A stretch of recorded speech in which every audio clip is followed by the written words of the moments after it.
Looking to get to the edge, and he gets there. There goes Abner into plus territory. One man to beat. How about a Baylor touchdown to open our second half? 100 yards to the house. Welcome to Up Tempo on SicEm365 Radio. And Mayers for the win for Baylor from 30.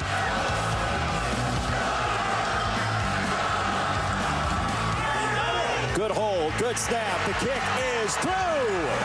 Baylor breaks its losing streak. And it's a yellow rush on the field, 32-31. Call us on the Impact Health Labs caller line at 254-339-1122.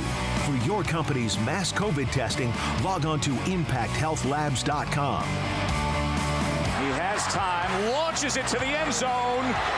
Touchdown! Terrence Williams! Here's Drake Toll.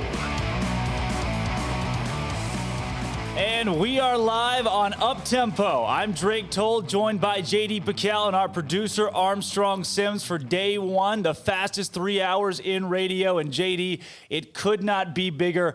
Happy Monday, folks. It's 11 a.m. on the dot, and the Baylor Bears have a new offensive coordinator. It really just got dropped on our lap day one. I mean, we were talking about, hey, what do you want to talk about first day?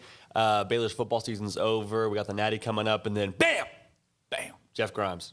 We were going to talk about get grimy. We're going to talk about Heisman. We're going to talk about Natty. Talk about things like that. But how about a little bit of offensive coordinator action? Baylor landing with Jeff Grimes of BYU.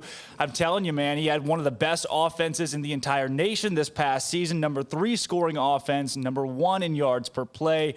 And Jeff Grimes is Baylor's man. The question of the day today across social media: did Baylor get their guy in Jeff Grimes? Is this a hire that fans are excited about? Because I know I am. Baylor emphatically got their guy. I was texting Colt Barber yesterday, actually. I was like, hey, do you know anything about who Baylor wants to hire? Because it was super hush-hush, vintage Mac Rhodes kind of hire. And he texted me, he's like, honestly, I have zero idea. So I'm sitting there trying to prepare for the show, just thinking, okay, good. He has no idea. I have no idea. Mac Rhodes and Dave Aranda, only ones that knew the whole time. And Grimes was the only name that we heard even a little bit, and he is going to be everything that Baylor fans hoped for and more. The offensive line is going to be substantially improved from a schematic perspective, from an attitude perspective. They're going to be a different team up front. They're going to have an identity. So, I mean, this is huge for Baylor. It's going to be an identity-changing kind of get for this team. Grimes goes 11-1 last year at BYU, leading one of the best quarterbacks in the nation to a Heisman candidate. Zach Wilson was spectacular this last year, and he was able to build that at BYU. Today we got Colt Barber joining us at 11:25 to talk about the Grimes hire. Jake Olson played for Steve Sarkisian at USC. Remember that guy they did that 30 for 30 with at the E60, the blind guy that played football at USC? Wasn't his name Jake Olson? Jake Olson, that's the one. Couple of them. Is that the same guy? That's the same one in the flesh. We got that guy. We got him. We got that guy. Jerem Jordan from BYU joins us at 12:30. He's with BYU TV to talk about Jeff Grimes and the hire Baylor made today. And it's Music Monday. It's a caller-driven radio show, folks. So we've got Music Monday today. What we're going to do is we're going to take 5 songs, 5 seconds from each song, string them together, and one caller out there is going to have to defy me in Music Monday and see if they can beat me. I have yet to hear the song. It's a difficult task. Armstrong Sims is the one that set those up, our insane producer. So we'll see what we got. We got this day in sports history and a whole lot of celebrity birthdays today to go through. But like we said, we are starting with the offensive coordinator, Jeff Grimes, Baylor's guy. And before we get too far into that, I'm Drake Toll. He's JD Piquel. JD, where'd you come from? Man, where didn't I come from at this point? Born in Washington, lived in Georgia, lived in California, went to school in New York, but thankfully found my way to Waco, Texas by way of what was going to be a graduate transfer situation to play football. But before that, played my college football at Cornell, majored in hotel administration, which has absolutely nothing to do with what I do now. But yeah, man, I'm here. I'm happy to be doing Uptempo with you, and this is an absolute dream come true, and I'm so excited to get this thing rolling with you, big dog. This guy right here played 4 years of collegiate football at Cornell, scored 3 touchdowns his junior year in the season opener against Delaware. Couldn't be better. I'm Drake Toll, originally from Valonia, Arkansas, the little town of population 1.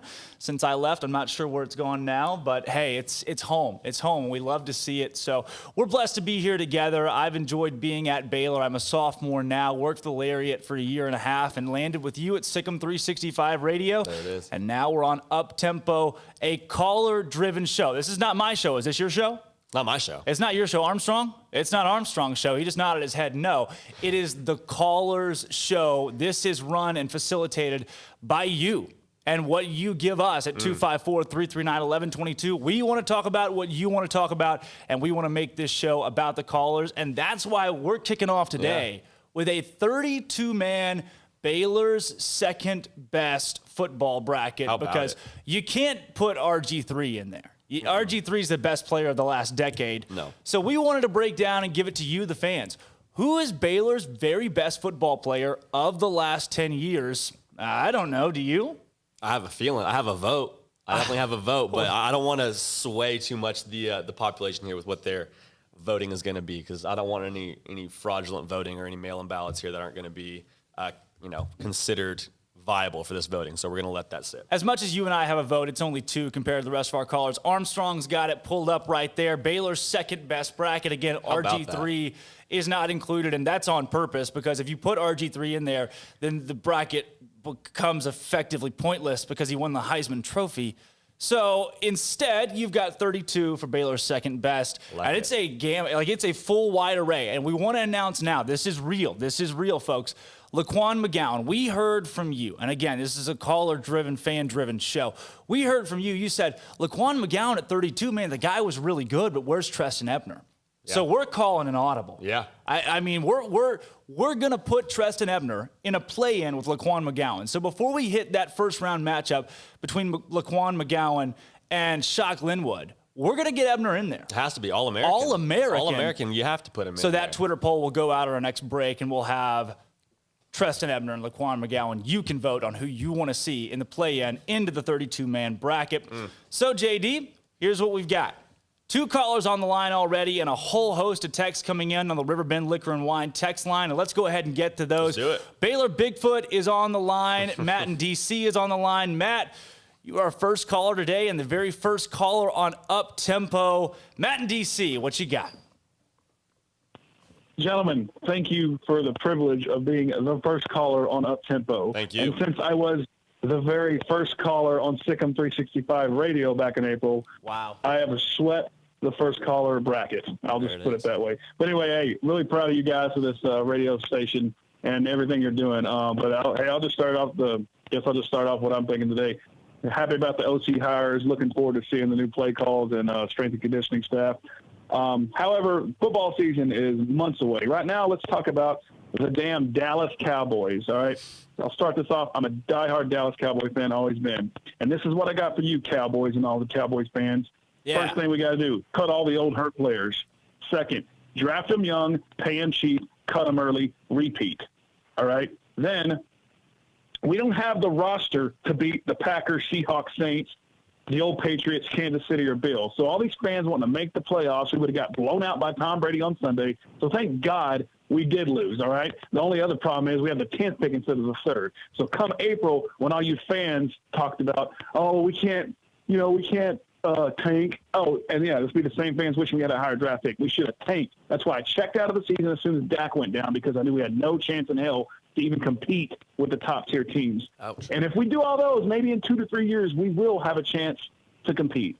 All right? What do you gentlemen think about that? Matt in D.C., you always shoot us straight. And what they told us when we came into this gig is they said, you can't have 2 blonde guys host a radio show in Waco that aren't Cowboy fans. They did say that verbatim. But we aren't originally Cowboy fans, so we get the outside perspective. And I got to say, I don't know that the Mike McCarthy hire went exactly as it should have gone, no? No, I mean, I think this experiment is by all, data that we have right now, more or less a failed experiment. It's hard because no Dak this year. Yeah. No Dak. I think he's got a good point, though. I mean, in the NFL, we're seeing more and more and more. You burn through these guys early. Like he said, what did he say? Draft them young, cut them early, pay them cheap, all these things. And that's kind of become more or less the model in the NFL. Like, you see these quarterbacks like Dwayne Haskins. Where is he right now? After, a season and a half, he's unclaimed off waivers. And that's just a small example of the NFL not for long. A lot of these guys just going, quite frankly, they're gone after no performance in a very short time span. So we've got Matt. Let's give you this, okay? So Treston Ebner or Laquan McGowan. We're going to give you a vote. Every caller that calls in gets 10 points per vote when they vote in Baylor's second best bracket. So who you going with on Laquan McGowan and Treston Ebner? I'm going to go with Laquan McGowan because I actually saw the awesome guy catch a touchdown pass back in 2015 at Kansas.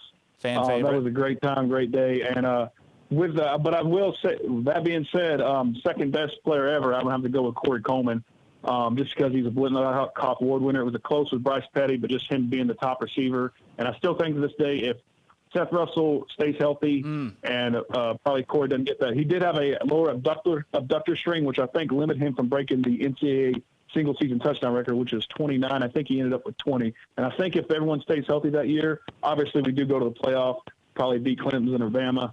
I'll always say that. But I think Corey Coleman's the second best of all time in this decade. Bryce Hager or Tevin Reese? Reese. Always go offense. Always You go might as well offense. Pick I an like it. offense for everybody. I like vote it. all offense because offense win. I like it. Lake No, put 'em all. Seastrunk or Eddie Lackey? He's strong.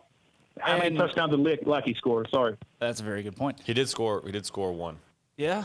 He did score one. But But not as many as Lake- Lexi Strunk. Lake- Lexi Strunk had more than one. Go ahead. cheese dip or queso? What do you call the little bowl of hot cheese you dip your chip into? Queso. Queso it is. We went culinary experiences. We went bracket. Oh, that's the Bear went Games. Cowboys. The Bear Games, you've got a 32-man bracket, and then a question at the end of this, and we're going to get to why it's cheese dip or queso, because, guys, it's cheese dip, and I'm not moving from that. The hot cheese you dip your chip into is cheese dip. Real Bigfoot, Baylor Bigfoot, you're on with SicEm365 Radio. We couldn't get you in first, but hey, second place is second best first. Baylor Bigfoot, what's going on? Hello? Hey, Hello? Baylor Bigfoot. Hey, I'm just kidding, guys. Hey, it's Baylor Bigfoot. Double B's on the phone. First caller ever. Matt Dishey's a hater. Long time listener to this program. Glad I can call to the Future American Radio Association Hall of Fame program. You know, I'm really glad I can call in before I have to drop a massive in my toilet. Yesterday, Bigfoot Jr. and I both clogged the toilet. I had to unclog the toilet twice. Sorry, that may be a bit TMI, but I wanted y'all to know. I want to make this a special call by doing something I've never done before on a call. Reading off my new official Here we go. homies and haters list Let's hear it. with some explanations for the ranking. Oh, wow. Okay. Where are you going with this one, Bigfoot? So we're going to start with the haters. So at 14 at the bottom of the list, so he's the least hater, is James Danielson. Oh, nice. He's at the bottom because I heard he's a nice guy, but he wasn't implementing my suggestion for the O-line coaching. All right? Do we Next, we have does a he bunch still of go people. here? Does James Danielson still I don't go think here? he even goes here. I don't think he goes here anymore.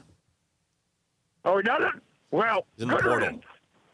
I actually don't know We that. have, That could all be fake news. in I don't order, know that. 13-7, Stoner Ranger, Matt Hansen, Caleb March, Baylor Wando, Matt Wasbear, Robert Clegg, X, and Brian, Sir Fahrenheit.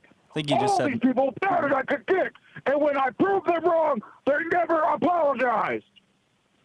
At 6, we have Brian Kelly. He told me personally, Brian Notre Kelly? Dame would not be embarrassed to get into the good. playoffs, That's good. and That's they good. were. I was so mad. At 5, we have local reporter Darby Brown. She tweeted something about the pandemic, and when I tweeted that I was at Bigfoot Jr.'s basketball game, she liked it, but then she unliked it. That is totally wrong. No. that's pretty good. At 4, I have Bigfoot. Texas A&M football. They ran up the score, what is this and they show? did not offer me to play for them, despite my lack of Bigfoot? Uh-oh. entry. Hello? Yeah, we got you. We got it. We're pushing a break here, Bigfoot. What's your what? Well, hang on, I'm not done yet. Number 3, the haters who never said I knew RG3 personally. At 2, Barrett Tomcat. And at 1, Mike E. from YouTube, who said, hopefully not. When I asked if I... Thanks, Bigfoot. Thanks so much. Oh, no, Bad Armstrong. service out in the woods. Dang, Armstrong. Riverbend Liquor and Wine text line. Jake DeSnake says, get turnt, Jeff Grimes. What's the take on the new S&C coach and the Aggie Slayer as QB coach? Pump the new show, ready for the toll trolling. I don't know that we have an S&C coach just yet. Is that finalized? I know there was talk about an LSU guy. Is that for sure? I think we've got, is that when we cemented? bring on Colt Barber here in 10 minutes, Colt's got some information He'll that'll know. go a little bit more into that. But He knows. have Colt always confirmed knows. Jeff Grimes, offensive coordinator and tight ends coach. Sean Bell is the QB coach. Juice Johnson at running back. Wide receiver Chancey Stuckey, which apparently is a really, I had not heard the name, but now looking into it, coming from Clemson. Sneaky good hire. Played in the NFL. Still some question marks around the O-line coach, speculation more than confirmation. And then S&C, I don't know if it's necessarily locked in with Vic Valoria, but we're close to it. We've got on the line Jack Wheeler. Jack, you're on with SicEm365 Radio. Gentlemen, Happy New Year. Happy New Year, Jack. Happy New Year. All right, so how am I going to start this off? It's a new year. We can predict a lot of things happening, but what I want to know is I want to hear your hottest Baylor sports take of the year to start off this call. Wow. Okay. I like that a lot. Hottest Baylor sports take of 2020. Of 2020 or 2021, Jack? Yeah. Are we predicting the future? 2021. Okay. Yeah. 2021. I'm going to say my hottest sports take is Baylor wins 8 games on the football field, assuming that we have a regular season length. I think this new hire is, quite frankly, a game changer. The defense is already phenomenal, assuming they pick up where they left off a year ago. With Jeff Grimes, I just feel so much more confident in the identity of this offense, in the direction of this offense, in the potential to get key players the ball in their hands in space. Like, there is just so much that is exciting about this hire, and potentially the guys that he's bringing with him. I think this is absolutely an enormous get for Baylor. I think 8 games is very, very winnable. I'm going to go, Jack, give me Baylor softball because we got Glenn Moore coming on tomorrow. Baylor softball makes the College Softball World Series against a lot of the odds. They may not even be ranked in the top 25 coming into the year. I know it's kind of a take out of left field a little bit. Pun intended. Pun intended. Get this guy a show. Give me Baylor softball going to the College Softball World Series. What is yours, Jack Wheeler? I don't really think it's a hot take, but I think Baylor gets to the national championship this year and beats Gonzaga. And Natty, book it. I would have said that like too, that. but I don't like think it's a hot take. I think that's a lot of people would agree with you. Yeah. I think that's good. Yeah. I mean, a lot of people would agree with me. It's not necessarily a hot take, and also, I got to talk about your poll for the second best player ever for Baylor football in the last 10 years. It's a really great poll, but I'm looking through. There's one person that you left out. Probably the best corner in the NFL right now is Xavier Howard. He's not in there? I didn't think so. I looked through. Check. Correct me if I'm wrong. I will say Xavier Howard was put into the poll. Could he have been left out as I was inputting them into the poll? Very possibly, yes. And you're right. I don't see him, but that is definitely a mistake. Xavier Howard. Is he your second best player, Jack? Is he the one who would go the distance for you? I don't know, man. Maybe, but he's our best player in the NFL currently 100%. at this moment. I mean, led the NFL with 10 interceptions this year. Jack, that's not 12 bonus points for you right there. That's a 12-point call right there because you caught me that I did not put him in the top 32 and he was supposed to be. Jack, 12 bonus points. I appreciate that. You're welcome. All right. Yeah, and also, I just got to throw this in here, and not going to cause controversy between the two of you, but let's just say over the holidays, y'all got a follow from yours truly on Insta. Only one of you followed back. I'll let you figure that out yourself. Oh, I don't know. Armstrong? Hey, Jack, let's go ahead and vote on the Bear games. You got Treston Ebner and Laquan McGowan. Who you going with? Ooh, I'll go with Treston. Treston Ebner. That's the first vote of anybody that's called in. Tevin Reese. Is that some recency bias? I don't know. Laquan McGowan is like the novelty that everybody, fans love Laquan McGowan. He's like an urban legend. Tevin Reese or Bryce Hager? I got to go with Hager on this one. Give me Lake Seastrunk or Eddie Lackey? I love Lackey, but Seastrunk. And then when you dip your chip into hot cheese, do you call it queso or cheese dip? Ooh, I call it queso. I call it wrong. I think queso is going to be the consensus among Texans. Jack, thanks so much for your call, as always. We've got Steven from Virginia right up here next to a break. Steven, we got a couple minutes for you. Talk to us, brother, and welcome into Up Tempo. Hi, guys. Really excited for the show. I'm really excited for this offensive coordinator hire. I'm really excited because it was kept quiet, and a lot of credit to Colt Barber because nobody knew who it was, and that was still Colt's number one guy when he started talking about it. Also, I'm really excited that Sean Bell is being promoted to quarterback coach because if there's one thing Baylor hasn't had over the last 5 years, it's stability. So it makes me think that Grimes is a rock star candidate. His offense is really good. The numbers are up there. Zach Wilson is really good.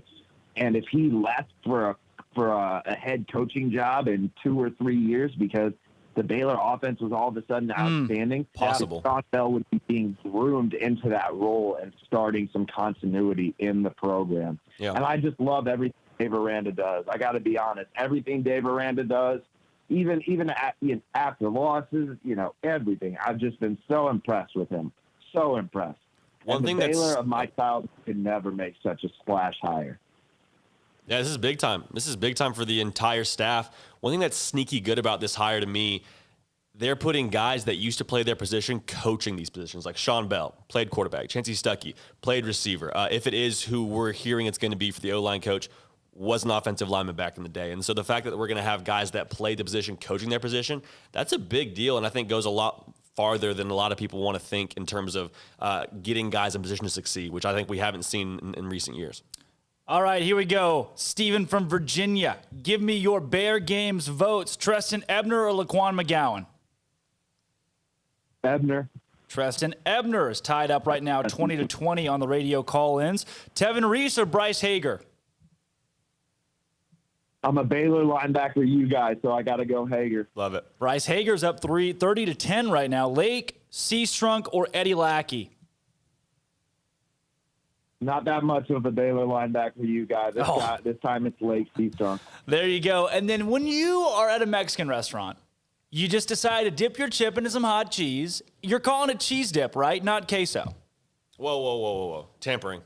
So if I'm at a Mexican restaurant and they're putting peppers and other stuff in it, then it's queso. But if I'm at my house and I'm opening the jar, it's cheese dip. Yeah, this is a fair take. This is the Mexican restaurant game. That's a very fair take. I'm gonna give him queso though. I'm gonna put him down for queso because that's where basically he's going with that. I'm talking that at a Mexican restaurant it's still cheese dip. Steven, thanks so much for your call. As always, we're hitting a break right here. Up next, we got Armstrong's Minute where we recap all of the biggest happenings in sports over the weekend, and then coming out of the break, how about a little bit of Colt Barber action? Coming on to talk about the hire of Jeff Grimes. He was on that from the very beginning, like you said, and he's going to join us via Skype and be live, basically live in studio. It's going to look like it, effectively. It's going to feel like it. I'm Drake Told. That's J.D. Piquel. Our producer is Armstrong Sims, and this is Up Tempo. The biggest news in college sports over the weekend starts today as Baylor football hires Jeff Grimes of BYU to the position of offensive coordinator. Grimes spent 3 seasons with the Cougars, molding Heisman candidate quarterback Zach Wilson and finishing with the number 3 scoring and number 1 yards per play offenses in the nation this last season. Grimes spent time with Dave Aranda at LSU, and the hire comes with Sean Bell moving to quarterbacks coach and Juice Johnson remaining at running backs coach. Elsewhere in the nation, Alabama and Ohio State punched their tickets to the national championship with emphatic wins over Notre Dame and Clemson, respectively. That game will take place on Monday, January 11th.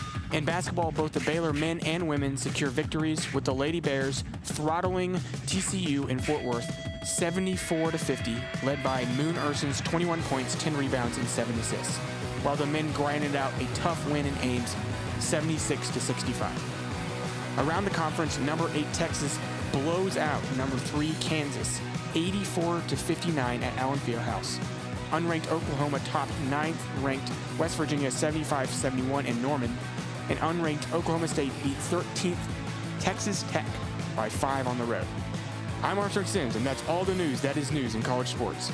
This has been Armstrong's Minute. With your Ram truck from Allen Samuels, you may not have to plow through snow and mud or pull heavy loads, but you could.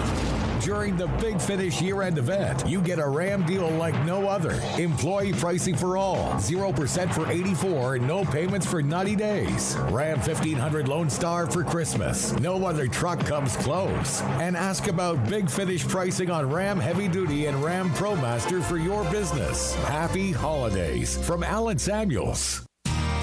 How did Edward Jones become one of the biggest financial service companies in the world?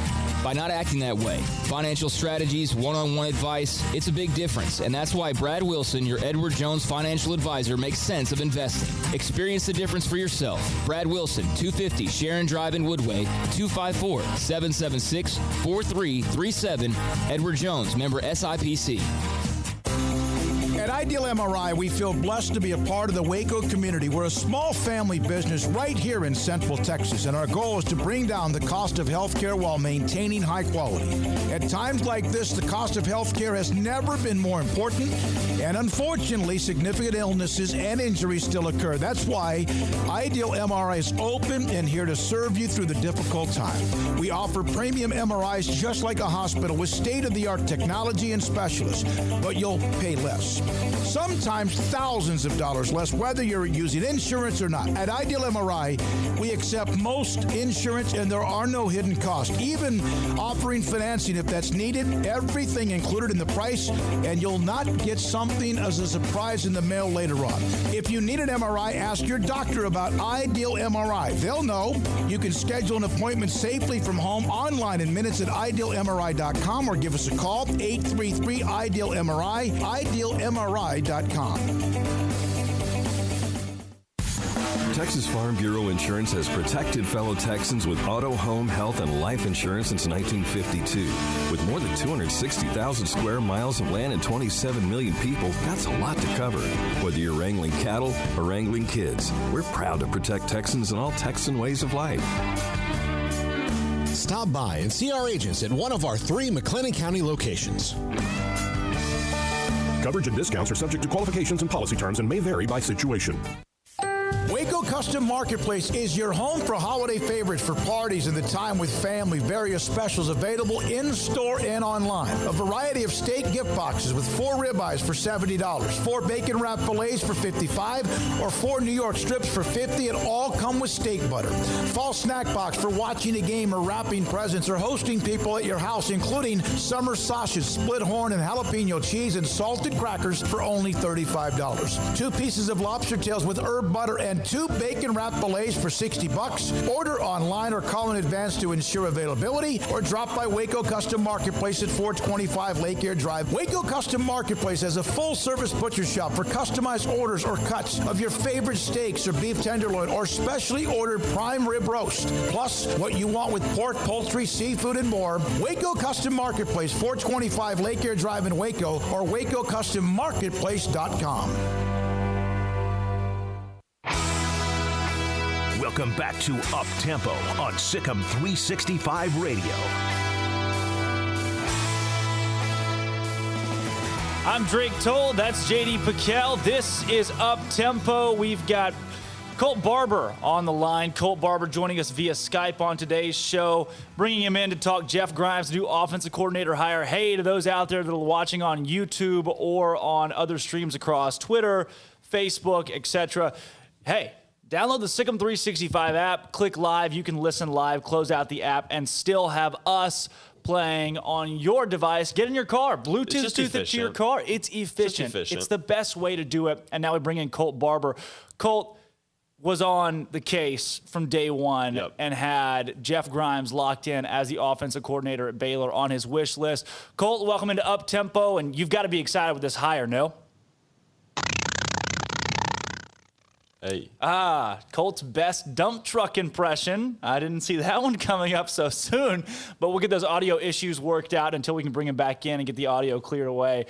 JD, like we talked about, if you're a Baylor fan, number 1 on your list, on your wish list of offensive coordinators, I had it built today. If we did not get an offensive coordinator, we were going to go through our list of top 5, and Jeff Grimes was number 1 for both of us. Both of us. He was sitting right up top of the list, and the biggest thing that I think is exciting, if you look back at Baylor a season ago, and what were your biggest bugaboos, right? What were the things you hated the most about the offense? Quarterback got sacked a lot, no identity. Last year, BYU, number 3 in the country in terms of quarterback protection. They were just 3% in terms of their snaps was the quarterback sacked. In terms of balanced attack, 51% of the time they're running the football, 35 rushes a game. They were very much so a team that wanted to run the football. Throwing they the football 45 times, times, 50 times a game, when that just didn't seem to be the identity that fit, especially late. And it wasn't consistent. It was 20 times one game. It was 60 times the other game. Like, there was just checkered all over the board in terms of what we want to do offensively. And with Grimes, we're going to know what we want to do. We're going to know what we want to do, and we're going to know exactly how we want to do it. Establish line of scrimmage, dominate the interior gaps, and be able to develop a quarterback in this new. I mean, he took Zach Wilson to being a top 10 pick probably next year. Right, and people will be leery of that because they say, oh, yeah, well, you know, what we just came from, that guy brought Mitchell Trubisky all the way up to the number 2 pick in the draft. But Zach Wilson, it's a little bit different. If you compare Mitchell Trubisky statistics to Zach Wilson, like, that's sustainable. Yeah. He had a season this year where he looked like a legitimate NFL quarterback, and Mitchell Trubisky, Yeah, he played well, and yeah, he was developed, but you don't know who exactly on that staff built that. And it seems like, though, for Jeff Grimes, that he was the one that brought Wilson up through the ranks and made him, because it wasn't just the success of Wilson that drove BYU this year. They scored and led in yards per play, and they weren't just slinging it across the field. They were balancing their offense. They were 51% running the ball, 49% passing the ball. And Wilson wasn't always Zach Wilson seasons ago. Like, he had good games, he showed flashes, but Zach Wilson, make no mistake about it, was a project that was developed effectively and efficiently by Grimes.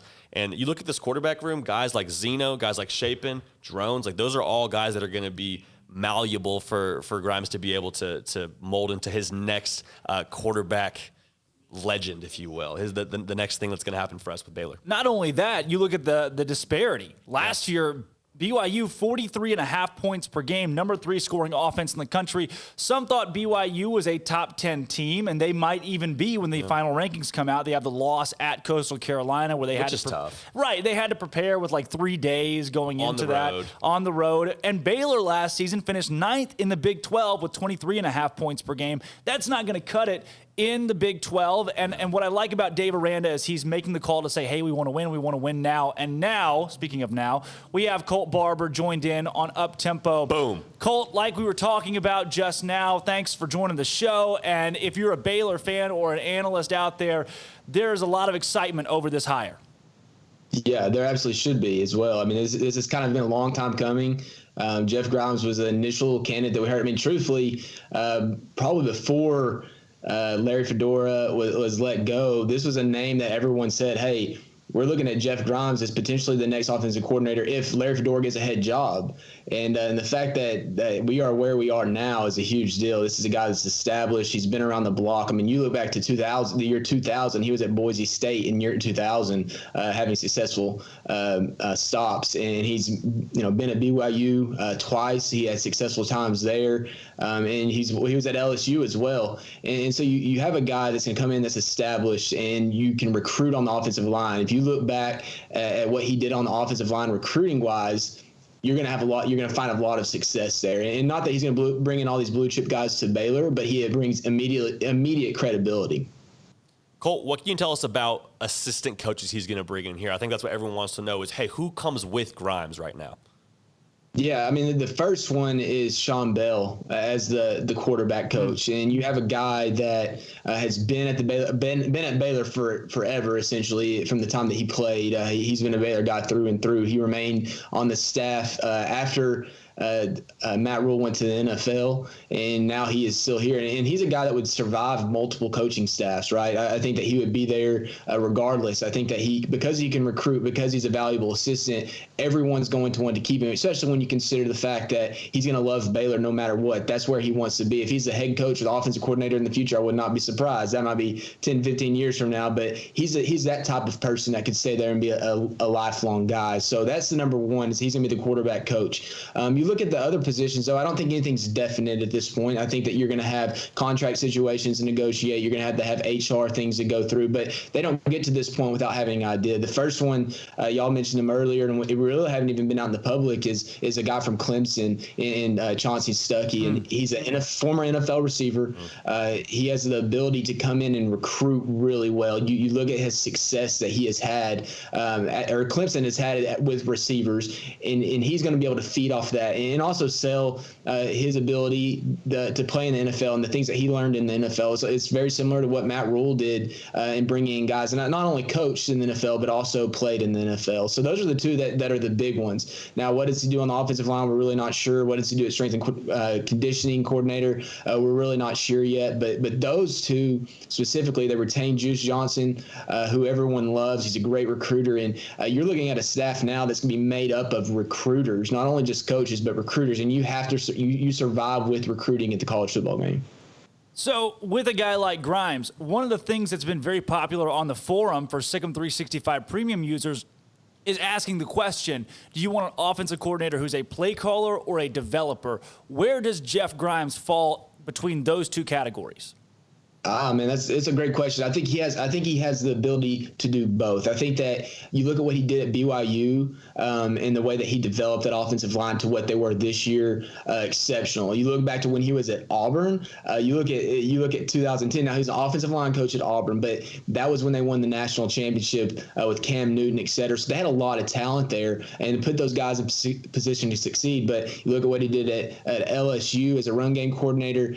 He has a lot of skins on the wall in regards to a lot of different areas. Now, is that because he had great talent like Cam Newton that he had so much success on the offensive line, or Zach Wilson, et cetera? I think this is a guy that is going to prove a little bit more of who he is at Baylor because of the unique situation. You're never going to recruit to the likes of Texas A&M. You're never going to recruit to the likes of Texas. You can have more success, but I don't think he's ever going to elevate himself to that level at Baylor as far as recruiting 5-star, 4-star guys. But you look at BYU, and he did it really. He had similar talent to the competition that he was playing, and he was able to scheme guys up. So I'm anxious to see how he handles this at Baylor.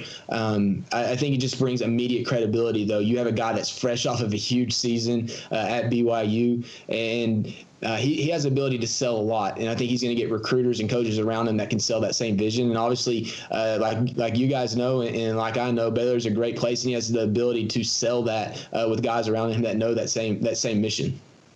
Colt, riffing on that, Baylor being a great place, I'm assuming there was probably a lot of people that wanted this offensive coordinator job. What was it about Grimes that gave Aranda and Mack Rhodes the inclination, okay, hey, this is our guy? Because it sounds like this was a one-man race from the jump. No other names were circulating as far as we know. What was it about Grimes that made Baylor pull the trigger? Yeah, I mean, there was really not any other names. I mean, you heard like names like Matt Canada, who overlapped with Aranda at LSU.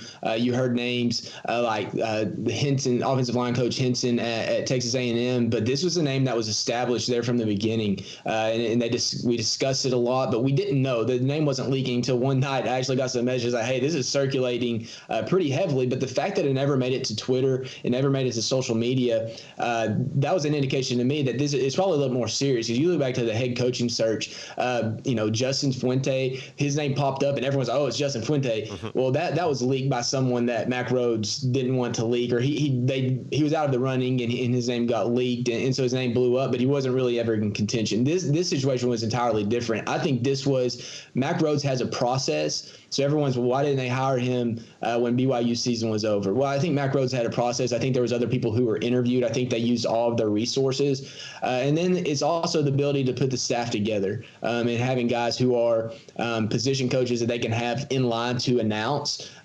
Maybe not immediately, but they will be. So I think it's just a matter of having all the ducks in a row. And I can't say that other guys weren't interviewed, weren't discussed, but these were guys who were in Jeff Grimes, he was a guy that was on there from the beginning because of his connection with Dave Aranda and his connection to the region. Moving off of that, with Grimes coming in, it seems like you have a conglomerate of folks that are retained and new guys coming in that maybe Grimes or Aranda have ties to. What can you nail down right now as far as the offensive staff goes that we know will be on the sidelines next season? Yeah, that's a great question. Obviously, Baylor hasn't announced some of these hires, but Sean Bell is going to be retained. Obviously, we knew that when he wasn't fired, and that's not surprising at all. So he'll be the quarterback coach. Juice Johnson will remain at running backs from all indications. He'll remain there, which makes sense. He's a great recruiter.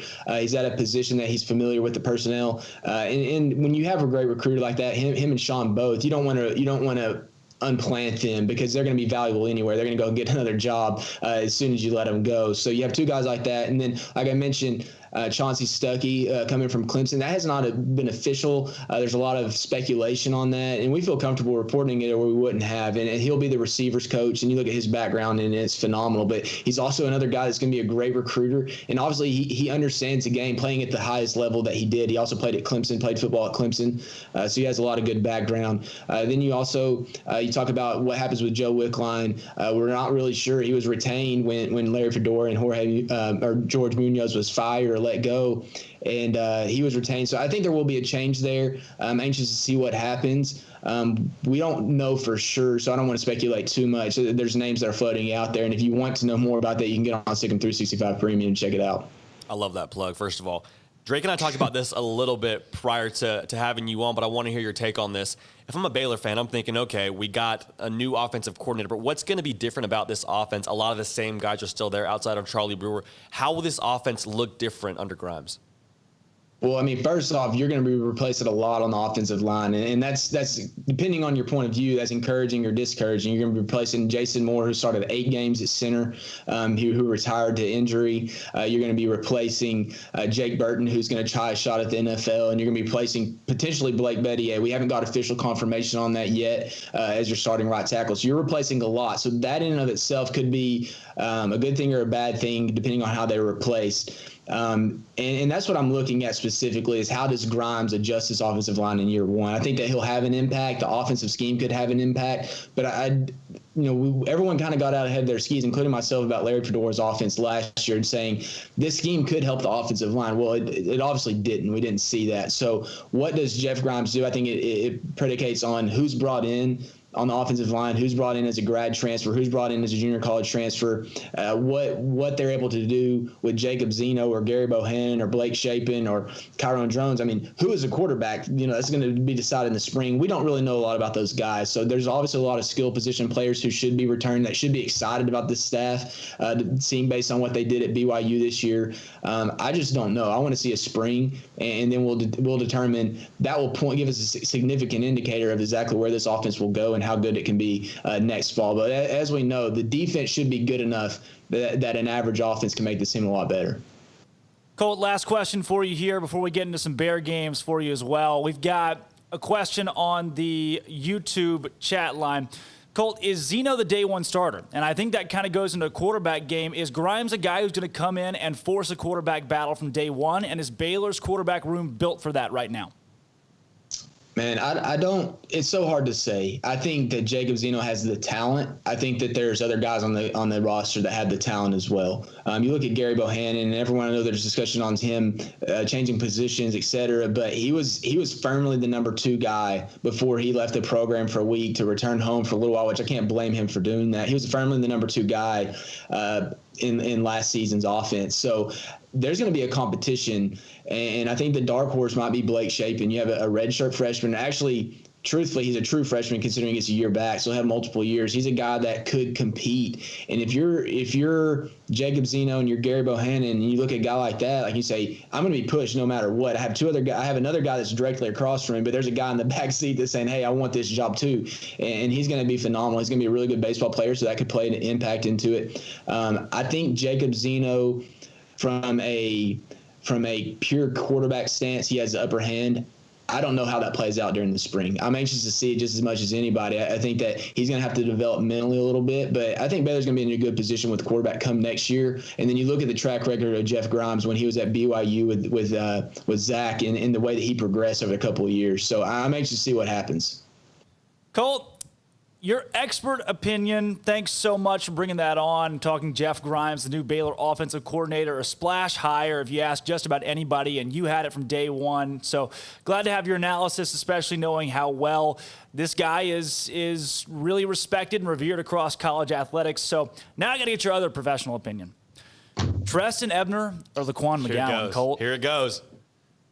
Yeah, I mean, it's tough. I think because of the fanfare that Laquan McGowan brings, that he's going to be a fan favorite. But I'm going with Ebner. I mean, you can't replace a guy that makes so much impact. Cinderella is dancing. You can't replace a guy that makes so much impact in so many different areas. He's an All-American. I don't think Laquan ever got All-American, but I love Laquan. I mean, what he brought to the table, the excitement that he brought in a couple of years where Baylor's having a lot of fun on the football field, man. He was entertaining. But Treston Ebner, talent-wise, unbelievable, and I'm anxious to see him in this offense. You look at you talk about a guy that fits the BYU or that scheme. Go look at the stats that the BYU running backs had in the ability to catch the ball and run the ball. They were catching tons of passes. They're used everywhere, explosive plays. He's tailored. It's almost like he knew that he was going to have a great opportunity with this staff, but he didn't have a clue it was going to be hired. But he fits in perfectly with that staff. Let's go a little nostalgia here. Tevin Reese or Bryce Hager? Well, I think I discussed this one with you, Drake. I texted you about this when I was looking. I was like, man, I love Bryce Hager, and I love Tevin Reese, but Bryce Hager, he's still kicking in the NFL. He's still doing great in the NFL. He had 18 tackles the last 2 weeks for the Jets as a starter, and he's still hanging around the NFL. But his 5-year career at Baylor was phenomenal. He ended up being hurt his last year a little bit. He didn't get to finish it like he wanted to. But I'm going with Bryce Hager on this one. I think that he was so valuable in a stretch for Baylor. So was Tevin Reese, but I think when Baylor really needed some defense, Bryce Hager, Eddie Lackey, they contributed so much to those 2013, 2014 Big 12 championships that it's hard to overlook. You want a 50-piece. Lake you throw the ball to Reese. Or Eddie Lackey here. That's right. So this is like a toss-up, like 100% a toss-up for me, because I look at Eddie Lackey was a playmaker, just a pure, straight-up playmaker. And you look at Lake Singstrunk, same deal, opposite side of the ball. But I go back to how valuable were they to their teams in the moment. Lake Singstrunk in 2012 was hands down the most valuable player. Baylor went from probably not a bowl team to the hottest team in the country at the end of the year when they put him in the run game, when they really started playing him. But Eddie Lackey was such a staple playmaker for that defense when they really needed it. That's who my vote goes to, and that's not. I love offense. I love the ability to create plays, but Eddie Lackey, Bryce Hager, that I don't know if I know there's been against some good linebackers here lately, but that duo as far as college playmakers was phenomenal and fun to watch. The end-all, be-all, Colt, do you call it cheese dip or you call it queso?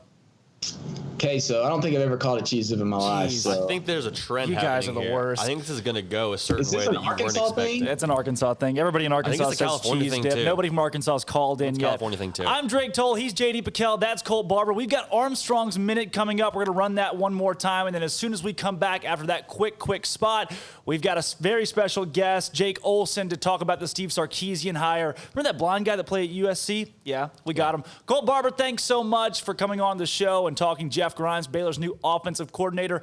Again, I'm Drake Toll, JD Piquel, Armstrong Sims. That was Colt Barber, and this is Up Tempo. The biggest news in college sports over the weekend starts today as Baylor football hires Jeff Grimes of BYU to the position of offensive coordinator. Grimes spent 3 seasons with the Cougars, molding Heisman candidate quarterback Zach Wilson and finishing with the number 3 scoring and number 1 yards per play offenses in the nation this last season. Grimes spent time with Dave Aranda at LSU, and the hire comes with Sean Bell moving to quarterbacks coach and Juice Johnson remaining at running backs coach. Elsewhere in the nation, Alabama and Ohio State punched their tickets to the national championship with emphatic wins over Notre Dame and Clemson, respectively. That game will take place on Monday, January 11th. In basketball, both the Baylor men and women secure victories, with the Lady Bears throttling TCU in Fort Worth 74-50, led by Moon Urson's 21 points, 10 rebounds, and 7 assists, while the men grinded out a tough win in Ames 76-65. Around the conference, number 8 Texas blows out number 3 Kansas 84-59 at Allen Fieldhouse. Unranked Oklahoma topped 9th ranked West Virginia 75-71 in Norman, and unranked Oklahoma State beat 13th Texas Tech by 5 on the road. I'm Armstrong Sims, and that's all the news that is news in college sports. This has been Armstrong's Minute. With more than 160,000 alumni worldwide and counting, the Baylor family is growing. And through the university's expanded Baylor alumni program, the family is growing closer. With hundreds of local volunteers planning events in cities and towns around the country, you can gather with fellow Bears no matter where you are. So, get connected, get something started, get involved, and make plans to get together with Baylor alumni. Visit us at baylor.edu/alumni. Don Humidor, your home with a 48-foot walk-in humidor with the elite cigar brands from around the world, including the #1 cigar of the year, Aging Room Cuatro Nicaragua. Plus, they have the great brands like Macanudo and Artur Fuente, Rocky Patel, Aston, and so much more. CBD, great for sore muscles, aches and pains, sleep, Vita Dreams, and anxiety, mild depression, general health and wellness. Their staff very knowledgeable on the subject. If anyone is curious about CBD, ask Carol and Ashley. Don Humidor in the Townwest Shopping Center off Valley Mills in Waco. And we're bringing it back into up-tempo. I'm Drake Toll. That's JD Piquel. Armstrong Sims is behind the booth. JD, who we got next on the line? Man, I'll tell you what. We have a guy who needs no introduction, but I'm going to give him one anyway. A man who has not one but two College Game Day specials. A blind national champion golfer. He did 17 bench press reps of 225 at his pro day. Your favorite Baylor receiver probably only did 15. He's the only player that I know that is blind that played in the collegiate football game for the USC Trojans. The man, the myth, the legend, Jake Olson. Jake, welcome in. How about it? Hey, thanks for reading that, Jade. I sent that over last night. You did it perfectly. I rehearsed it a lot of times.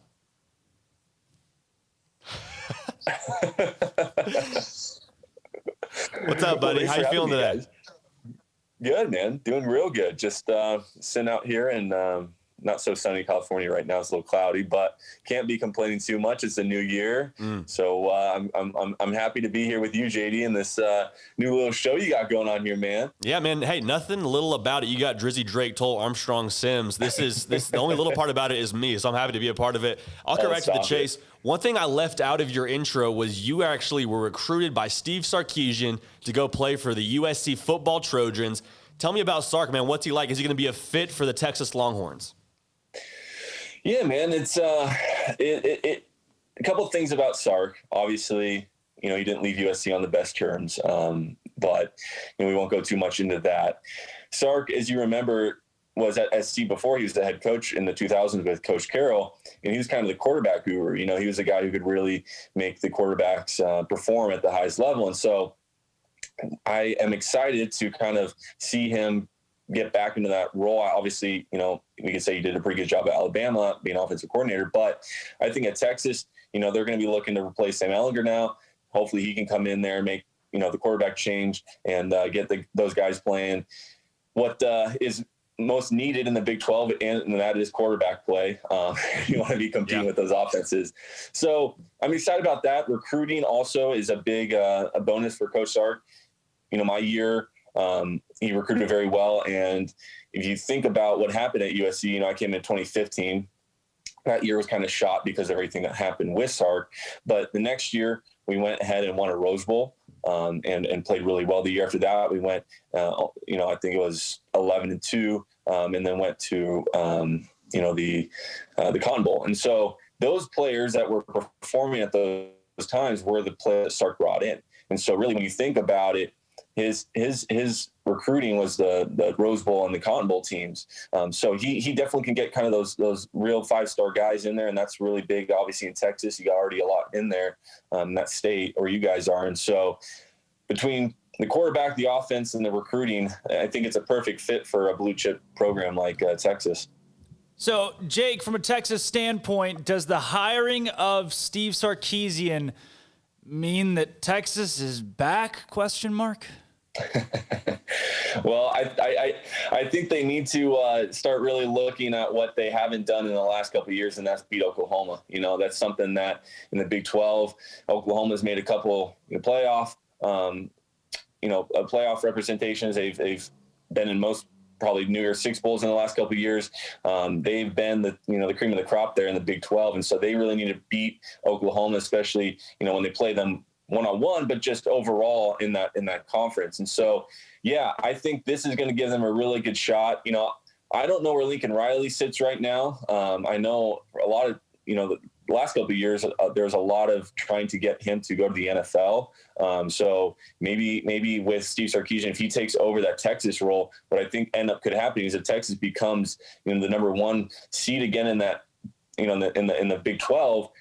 Where does that leave Lincoln Riley? Is he kind of, okay, I've had my prime here in the spotlight. Now it's Texas's turn to run the table for a decade. I'm going to go somewhere else. I mean, that could be huge, knocking out your opponent, a total knockout, which is, getting their head coach out of there. Jake, much like USC at Texas, you have no shortage of eyeballs on you. And it seems like to be a successful head coach at Texas, you have to be a great politician as well as a great coach. And we've seen great coach come through there time and time again with, Charlie Strong. The last great coach they've had. Are you going to call Tom Herman great? I wasn't going to call Tom Herman great. Okay. He won more than previous coaches. So my question for you is, you knowing Steve Sarkisian personally, is he cut out for everything that Texas job will require outside of football? Well, I think he's matured a lot. I think he's matured a lot since leaving LA, and I think being in Alabama, being under Nick Saban, where I know we can only imagine is a no-go zone for messing around and being, not committed to what you need to do, and that's winning football games. So I think that has helped him tremendously, probably in his coaching career. So yeah, when he goes down to Texas, it's not as Austin is not LA by any means. I know it's growing down there, but it's not flashy. It's not pulling up in sports cars with models on a Friday, Saturday night, whatever it is in the off season. So look, I think it's a good place for him to continue to mature in his personal life, in his coaching career, kind of being a huge program, obviously, but in a little smaller city that probably doesn't have as big as the temptations as LA does, but, is right there and going to make him, the best coach he can be, coaching the top talent he recruits in that state. Jake, Austin is weird. That's the Austin mantras. Austin is weird. So it may be even more trouble trying to corral players in a city quite like Austin, because it's a different realm when you step down there. But for a guy like Sarkisian in the head coach position, it still remains to be seen who he hires as his offensive coordinator. And he's got the pedigree and the connections to go out and hire a all-star offensive coordinator, hopefully Chad Morris. Is he going to be the guy, though? Is Sarkisian the guy that's going to call the plays and facilitate the offense, or is he going to pass that off? What's his personality from that standpoint?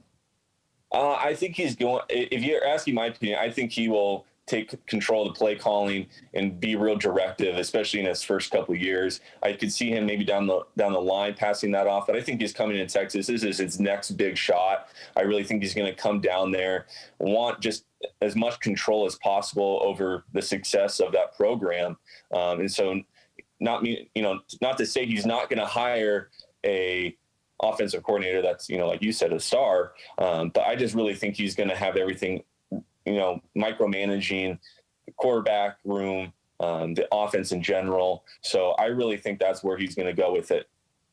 Jake, one thing that was weird to me about this whole hire was there was reports that he's taking it, he doesn't want it, or he's turning it down. There was kind of a back and forth there, especially in the Twitter sphere.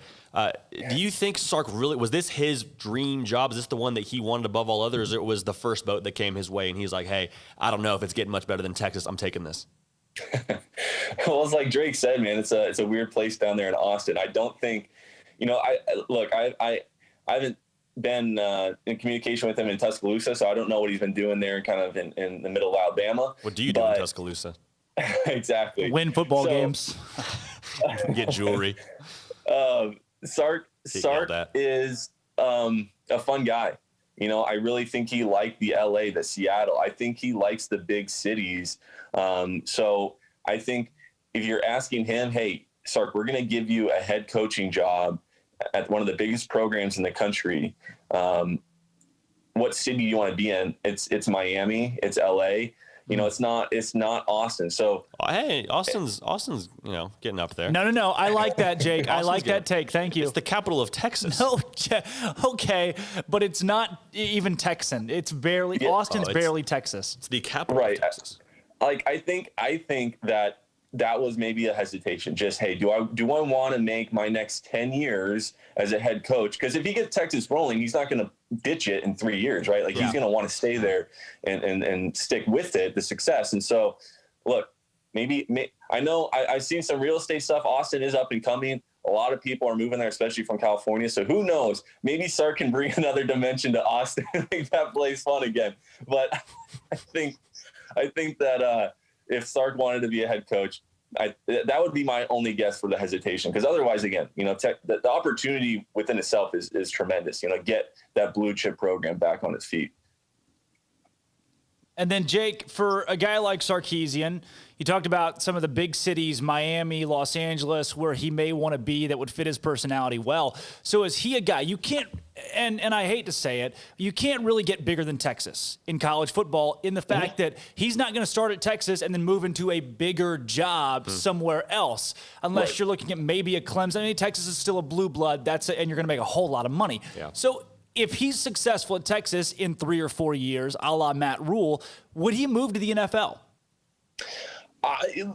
There's always a possibility. I mean, I think that's where that kind of his mindset, his personality fits well. I really do. So, look, that's always a risk you're taking when getting a guy like Sark to come and be the head coach. So I think that's a great point, Drake. I don't know what's going to happen in 3 years, how successful it is, but I would not be shocked by any means if we see in 3 years he's rolling, got Texas, averaging 40 points a game. They're beating Oklahoma. They're going to, the playoffs, all this stuff, that he jumped ship early and goes and gets a head coaching job in the New York Jet or the Jets. I think that maybe in another 3 years, whoever they hire this offseason is going to probably be done. That's the cycle that seems to go on there in New York. Now, what's Sark like as a coach in the locker room? I think there's a lot of PR stuff coaches do to try and look like a player's coach or to be kind of a hardo. But, I memean, you being in that locker room, you know what he's like. Is he a player's coach? How do players respond to Sark? Yeah, he's fun. I mean, he is a player's coach. He again, my year was very weird just because he was battling, with what he was battling with. And so, it was strange at some points being around that, but overall, I think everyone was about winning and having fun while doing it. It kind of was maybe the closest thing to a Carroll that USC has had since Carroll, in that the coaching staff around him, the players there, I could tell they were having fun. I mean, I remember walking in the first day, going to our players' lounge. There was what do you call those things? Where the little basketball, like one shot, whatever. Papa it's called. shot. That Papa shot, there's a big Papa shot in there. There's video game. Like it was very fun. And so I really think that maybe that's what helps him recruit so well. It's just kind of having that kind of personality that he's not one of you. Obviously he's the head coach, but he definitely knows you're in college and wants you to have a fun time winning at the school. With a guy like Sark, and this is my last question, we'll play some Bear games with you. Those are going to be fun. So Washington, he's at Washington and he moves over to USC. If you're looking at a comparable program to Texas, USC is one of those. Very good in the early 2000s, and they've dropped off significantly in comparison to the other blue bloods that have made their names known now, like your Alabamas. For Sarkisian, USC and Texas are very similar from an administrational standpoint. It is a high-pressure, win-now situation. Will he be able to respond to the win-now mentality that is Austin? Well, unfortunately, I don't know if that's necessarily the attitude at USC anymore. Wow, hit me with it. I don't know if our administration is too concerned about winning, national championships, to be honest with you. But at Texas, wow, I've seen kind of similar. I guess similar attitudes maybe coming out of there. I don't know. I mean, obviously they've taken this jump to pay out, Tom Herman for whatever it was, and his staff for $21 million. So maybe they are thinking a little more aggressively than USC is right now. But I've definitely heard some stuff about their president and kind of what's going on there, from a big picture standpoint. I think, I tried to say this a couple of years ago with SC, and people were saying, oh, why not fire Helton? It's because you forget college universities, they are not just football teams. Like they're not the NFL. The organization doesn't run on football, as much as football pays for the university. And I think it more should run on the fact that they have a football team. It doesn't. And there's a president and there's an athletic director, and those are the coach, those are the bosses of the head coach. And unlike the NFL, where the GM and the owner are all about winning football, the AD and the president aren't. The truth is they just aren't. They have a whole university to run. They're worried about ethics. They're worried about, kids graduating. They're worried about raising money. They're worried about so much. And I think sometimes people are like, hey, why aren't we winning now? What's that focus on? It's like, well, the AD and the president just want to get this thing back on its feet. They want to, at USC's level, they want to make sure that there's no more controversies that are going to pop up and things are going the right way. So that's what I say about USC. But Texas, I'll leave it to you guys to discuss. Are they there right now? And the president and AD, do they want to win right now? Like I said, I think this is a good sign that they fired Tom Herman and they're kind of done with losing to Oklahoma. But to kind of really answer your question, Drake, is there that pressure to throw back at you? Is there that pressure to win now? Or does he have a longer runway than what would normally be seen at, again, a blue chip program? Oh, what's tough about it is Texas reminds me a lot of I'm trying to find a comparable basketball program that's just perennially good, and then things don't go your way for an entire decade for the most part. And I think Texas is tired of that. It's still fresh on their minds, that national championship against USC. That's still there. Most of the Texas fans, it runs deep enough where they want that caliber of competition. And if Sarkisian's not able to win double digits in his first 3, maybe 2 seasons, there will be questions raised in Austin about his capabilities. So we got to run up to a break. Jake, I've got some questions for you here, though, and these are going to be fun. Yeah. Jake, let's see what RG3 is the best player in the last decade at Baylor, obviously. So what we've decided to do is name Baylor's second best, which is a weird way to do a bracket, but we're doing it. We do things a little bit weird. You may not even know these names, Jake. I'm not gonna lie to you. And that's the best part. So, Jake, I'm throwing it out to you. Treston Ebner or Laquan McGowan? Mind you, Laquan McGowan was the 400-pound tight end that caught touchdowns. Thank you. Yep. Yeah. Okay. I was gonna say, Jay, that was the big boy, right? That's the biggest boy, actually. Yes. Yeah, so I'll go with big boys. Big boys rule football. There we go. So Laquan. Love it. Give me Tevin Reese or Bryce Hager. You got a couple. You got Tevin Reese caught more touchdowns than Bryce Hager. We decided earlier, but Bryce Hager has a significant lead right now, and that would be an upset if Hager wins. Bryce Hager also plays linebacker. So he goes both ways, or what? No, well, so Drake was making a joke that Bryce Hager hasn't caught touchdown passes because Tevin Reese played receiver, and Bryce Hager is a linebacker. So how hard could Bryce hit, JD? Dude, I watched it from the comfort of my own home, thankfully, but he brought the wood from my living room. He hit hard. Right, well, he hit hard. If he was going up in those holes and hard, I got to go with Bryce. Love it. Last one here, we've got Lake Seastrunk, all-name team in college football, and one of the best running backs at Baylor in the last decade, which is a really good decade for Baylor football, or Eddie Lackey, a 2-time All-Big 12 linebacker. All right, well, are you going with the linebacker? So I have to go. Was it Lake, you said? Lake. He was committed to Oregon. Lake. Transferred out of Oregon. He was all everything coming out of high school. Very good player. Put the Bears on the map, really, with that Fiesta Bowl in Kansas State. If for no other reason, we're just one letter apart, you know? It's spelled L-A-C-H-E, which is very confusing and doesn't make a lot of sense to me. But I think the logic is there, though. The logic is there. I'm with that, Jake. Yeah, phonetically. Phonetic, there it is. Jake, what do they call it in California? If you're dipping a chip into some hot cheese, are you dipping it into cheese dip or queso?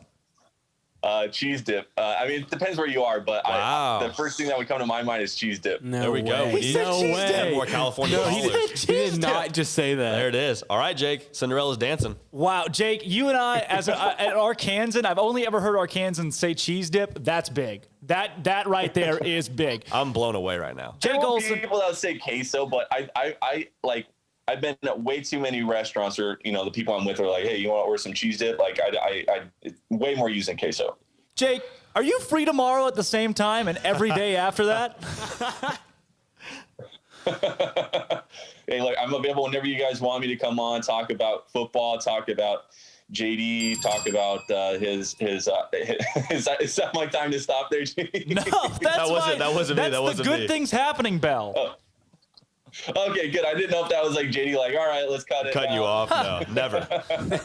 I love it. Jake, thanks so much for joining us on Up Tempo. I'm Drake Toll. That's JD Piquel, Armstrong Sims, Jake Olson, just on, played under Steve Sarkisian at USC, talking about Sark's hire at Texas. Coming up after the break, we've got Baylor basketball coach Scott Drew on for a one-on-one, an exclusive interview with Scott Drew over his team this season and his career at Baylor. Yeah. Scott Drew coming up after this break. This is Up Tempo. From the first workout to the last practice, sports is an incredible challenge. Hi, this is Dan Ingham with the First National Bank of Central Texas, and we're proud to support each athlete, every parent, and our educators. From families, small businesses, to the biggest industry, we're here to help. With remarkable products like First Free Checking, we've got banking ideas that fuel big dreams. First National Bank of Central Texas. Familiar faces making local decisions. Member FDIC, Equal Housing Lender.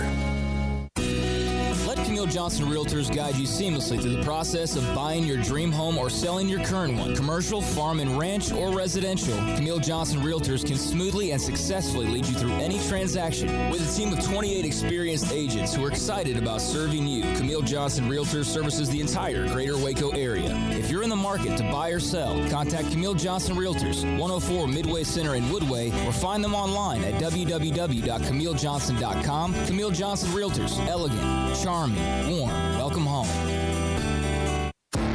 Bird Culchin Ford has been in Waco since 1936.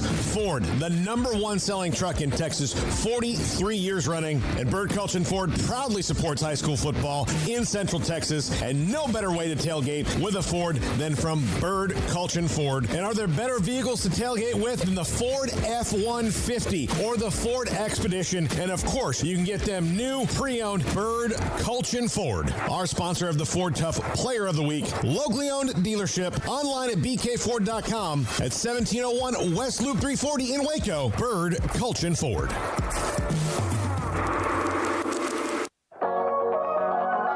The holidays are here, and I have a simple question for you. Will you weigh as much more or less than you do right now when the holidays are over? Why not end the year in better shape than when you started and create momentum for 2021? Waco Regional Tennis and Fitness has numerous options for stocking stuffer gifts with gift cards for gym or tennis membership, fitness merchandise, tanning, massage, tennis lessons, and personal training. Perhaps a gift for a client, a family member, or a friend. You just need to walk through the front door to change your life. Waco Regional Tennis and Fitness with personal trainers Christy London and Randall Corley. 40-plus group exercise classes, including twice-a-week boot camp. Spacious, clean workout room, free weights, Cybex cardio equipment, and no intimidation. A tremendous camaraderie and family atmosphere. So get the best and healthiest Christmas gift you can for someone or yourself. It's time to react today, not tomorrow, at Waco Regional Tennis and Fitness on Lake Shore Drive in Waco.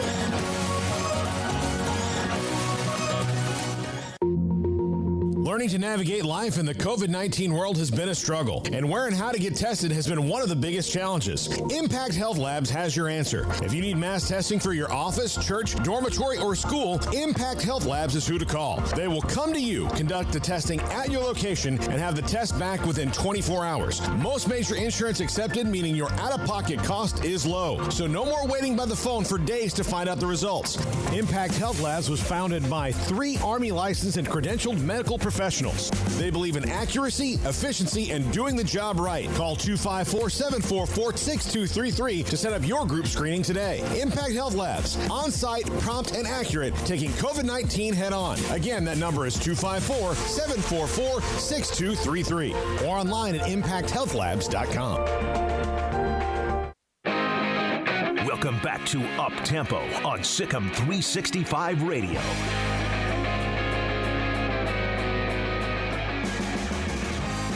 Bringing it back into up-tempo, Drake Toll here. J.D. Piquel has stepped out, but we're joined by a very special guest on a very big day. We've got Coach Scott Drew of the Baylor basketball program. Coach, how you doing on a fine Monday? Doing great on a fine Monday because we're still undefeated and excited about where we're heading. Love working with our guys each and every day, and it's Big 12 time. So if you can't get excited for Big 12 play, there's something the matter with you. So, Coach, we've got Jeff Grimes in as the offensive coordinator, and that's been pretty much the topic of the day today. But to bring you in and get a nice fresh breath of air of college basketball, I want to start with something a little bit different. So we were going through some of the greatest Baylor sound bites in history, and back when you guys beat Texas A&M in 5 overtimes, you called Scott Van Pelt on SportsCenter that night, and you said, and I quote, da-da-da, da-da-da. Do you remember that? And is that game itself one of your favorites as a coach?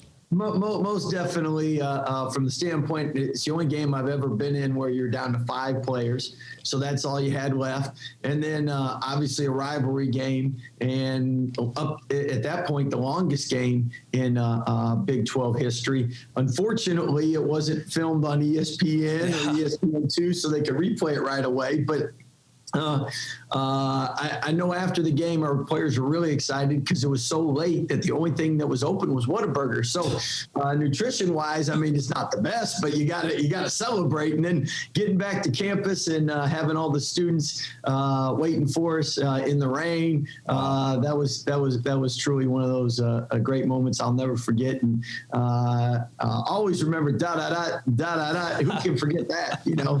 Surely one of the best moments, not just in your program's history, but for Baylor Athletics in general. And I know that moment for you and across your coaching career, you've had a lot of joy. That's one thing that's consistent with you and your programs. How do you define joy, and where does your joy come from? Well, Jesus, others, yourself. It's pretty simple. And I've been blessed. My dad is I've heard officials say several times one of the nicest guys in college basketball, and I know he was just really positive, upbeat, and that's something that maybe I inherited his genes. But the glass is half full. Life's too short to live any other way, and we try to tackle each and every day and make it a masterpiece. You know, we got a pretty good T-shirt company. We could go ahead and throw that on some canvases if you want to. Those quotes right there, those would probably sell, I think. Well, I tell you got some energy in your voice too. So great minds think alike, I guess, huh? Great minds. I'll take that. I will take that for sure. So when you look at your team this season too, undefeated, number 2 in the country, from the positive standpoint, what's the best part of this group that makes them unique? Well, I think it's first their character. Every day they come to work, very grounded, humble, hungry, love one another, and they want to get better. And it's a joy every time they're in the facility because they're energy givers, and it's people that we get excited to do life with. And I mean, you get a chance to every day work with people that want to be coached and want to get better. I mean, that's a dream come true for a coach. Yeah. On the other side of that, do you feel like your guys are currently at their maximum potential, or is your best game still out there? Oh, most definitely still out there. I think like everybody, without the summertime, without the scrimmages. And then we had, as you know, a lot of great games scheduled, and not being able to play some of those, I think we'd be a lot sharper, crisper as a team, knowing what we needed to do to advance in the NCAA tournament. And obviously in the Big 12 gauntlet, you're going to find out each and every night how teams guard you. And once someone finds something that works, or once they score on you and find something that works, then it's up to you to fix it, because otherwise everyone's going to exploit and take advantage of that. So we definitely got a long way to go. We got to get better each and every day to reach our goals. And in COVID, I think every day you play, it's a blessing. And then you saw over the weekend with upsets across the conference, you've got top 10, top 15 caliber teams, but even the unranked teams are going to be able to contend with the best in the Big 12. You've seen a gauntlet every year you've been in the conference, but is this year just a little bit better, a little bit different? Well, it seems like every year I say that, and I mean, 6 out of the last 7 years, number 1 ranked conference. We get the most teams in the NCAA tournament for a reason, and you look at it, the Big 12 strength hasn't been 1, 2, or 3 teams. It's been top to bottom, 1 through 10. Every program is very well coached, a lot of talented players, a lot of tradition, facilities that are tough to play in, and home court advantages. And that's why when it's conference, there is no upsets from the standpoint. Every coach realizes that every game you play, you can lose in conference. And I mean, you got to bring it each and every night. And the one thing that you can't control a lot of times is the shooting. So missed free throws, missed threes, missed layups, that leads to 1 or 2 possession games. Teams that aren't favored to win going in, winning. And again, us coaches realize each and every year, I mean, in the rankings, you'll look and, okay, we have 4 great teams or 5 great teams. Now the Big 12 is 1 through 10. And the teams that started off slow, I mean, Kansas State's young, so they're going to get better each and every game. And Iowa State, they're young and had some injuries. And when I say young, it's a veteran squad, but haven't played together because a lot of post-grad transfers, fourth-year guys. So, again, they're going to get – if you watch the West Virginia game, they could have won that. You watched our game, they could have won that. They could be 2-1 in conference right now. And then for your squad, as you look at the gauntlet of the Big 12 and even the teams that are young, like you said, that are continuing to progress, do you see areas where your team can still improve that you're constantly working on in practice, or is this a team that's pretty well oiled?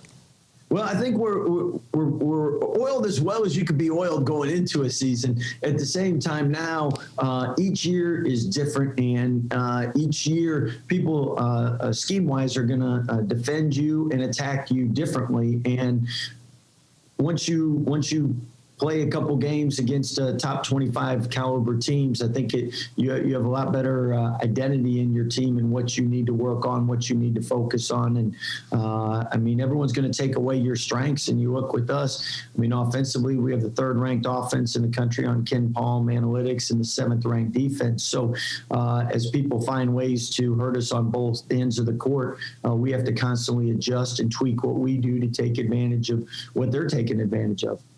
Yeah, and then we've got a mailbag we opened up to fans, Coach, to see what they would want to ask you. And as tough as the Big 12 is, and like you've talked about, as tough as it is to try to really bring a team together, especially with COVID conditions, I think these questions are even tougher. This one, Stephen you from... go ahead and answer the real tough ones, all right? Stephen from Virginia asks, who wins in a game of horse? And this may be the worst question that a coach can get. Lacedarius Dunn, Tweety Carter, Pierre Jackson, Curtis Gerald, they're all squaring off in a game of horse. You know what? I'll throw your name in there. You're shooting with them. Who's winning that game? 5 guys out there shooting around. Well, I know I'm not, but the tough thing is I might have to go with Tweety Carter there from the standpoint. Lacedarius Dunn makes a lot of shots, but usually he needs a defender in his face. So in horse, you don't have a defender in your face. And Tweety Carter, he's one of those guys that's got that deep range, because the smaller you are, the further you got to shoot out. And Curtis and Pierre, I think they would probably disagree. But I can tell you one thing: all 4 of them were a joy to coach, and all of them great young men and very successful. So I know that'd be a game that I'd pay to watch. Look, they're not only great men, all great shooters. So if they could beat you, they could beat me, and that's saying something, because I got some range, Coach. Oh, you got range? I wish. So Tim from Arkansas asks, what is the most valuable thing you learned from your dad that you still incorporate in your practices or your coaching life in general? That's a great question, but it's a tough question to answer from the standpoint. I think I do so many things similar. It's a lot of times people will have 3 or 4 mentors, or they might be at 3 or 4 or 5 programs, and they take like 25% or 20% of each program they're at. And then there's other coaches that have been at one program that's done very well, and you take most of your, if not everything you do, similar to that. Now, everyone's going to tweak it to their own personalities, but as far as how we run our program, it's a servant attitude. It's high energy, positivity, treat people with respect and love. And a lot of those characteristics are exactly how my dad ran his program. So again, I think when you follow great coaching trees, my dad's a Hall of Famer. I mean, people that come from different coaching trees out there are usually pretty similar to the guys and programs that made him successful. And I think what makes our program really successful, it's not my program, it's not one of our coaches' program, it's our program. We all put into it, and it's everybody contributing, and that's our succce. And then this last one here, it comes from me, Coach, and you got. So this is the best one, yeah? I would like to say that I closed my eyes and just drew the questions out of the mailbag, but I may have dog-eared mine. I've got 8 NCAA tournaments, a number 1 ranking on multiple occasions now, 373 career wins. You're only 50. The accolades, they go on and on and on. What is next for you? What is still out there to accomplish, and where do you go from here, not just in basketball, but in life in general? Well, I think first and foremost, we have a lot of things that we haven't accomplished that we'd like to accomplish. And first and foremost this year, we've never gone undefeated in the Farrell Center, and we have an opportunity to do that. We never won a conference championship, and we have an opportunity to do that. We haven't gone to a Final Four or had a chance to win a national championship. And I mean, those are just things that everybody comes to college and dreams of doing. So I know those are things we'd love to do. We've been ranked 3 out of the last 5 seasons number 1 at some point. And only 4 other programs, Duke, Kansas, and Gonzaga, that have done that, and us. So there's your 4. As far as winning 18 or more games, there's 5 Power 5 schools that have been able to do that in the last 12 years. So I think we've been consistent, and that's a tip of the hat to the staff and the players that we've had and the fans and everyone for the culture we built. But definitely some banners that we'd love to hang, that just like every program, you begin the year and everybody's dream is to win a Big 12 or their conference championship. It's to get to a Final Four and win a national championship. And in college basketball, what makes it so special is the parity. I mean, you look at each and every year. I know the number is nice to have in front of the name, but the parity is what makes college basketball what it is. And you go to NCAA tournament, I mean, you have playing teams that have made it to the Final Four. So really, there's a fine line in winning and losing, and a lot of times it's one possession games. I mean, you miss a 3 on one end, they make a 3 on another. Let's say you have a wide open one by your best shooter, and it rims out, and they come down, and late shot clock, a guy banks in a 3, and that's a 6-point swing. A lot of times that's the difference in a game. Wow. Well, Coach, thanks so much for joining on. I'm going to give you the Bear games, as we call it. These are our quick little questions we ask every caller or guest at the very end of their segment. And it goes a little bit like this. We got a 32-man Baylor's second best football player of the last decade, because RG3 being in here just wouldn't be fair. Yeah. So Treston Ebner or Laquan McGowan? McGowan. We got to vote for McGowan. Tevin Reese or Bryce Hager? Hager. Going Bryce Hager on this one. We got Lake Seastrunk or Eddie Lackey? Going Lackey. Lackey with the upset, Coach. That's a 30 seed versus a 3 seed, I think. And then you've got cheese dip or queso. What do you call the hot bowl of cheese you dip your chips in? We're going queso. Of course, he's going queso. Coach, thanks so much for joining Up Tempo today. We always love to hear from you here at SicEm365 Radio. It's been an absolute pleasure. Hey, remember in college basketball, we love upsets, so I'm just throwing them out your way, all right? Well, you gave us 3. Madness. It's madness. Thanks again, Coach. Thank you very much. All right, we're going to take it to a break here on Up Tempo and be right back. We're going to talk to some BYU sports writers about the new offensive coordinator at Baylor, Jeff Grimes. And we also have our Bears and Bust from this past weekend. I'm Drake Toll, and this is Up Tempo. The biggest news in college sports over the weekend starts today as Baylor football hires Jeff Grimes of BYU to the position of offensive coordinator. Grimes spent 3 seasons with the Cougars, molding Heisman candidate quarterback Zach Wilson and finishing with the number 3 scoring and number 1 yards per play offenses in the nation this last season. Grimes spent time with Dave Aranda at LSU, and the hire comes with Sean Bell moving to quarterbacks coach and Juice Johnson remaining at running backs coach.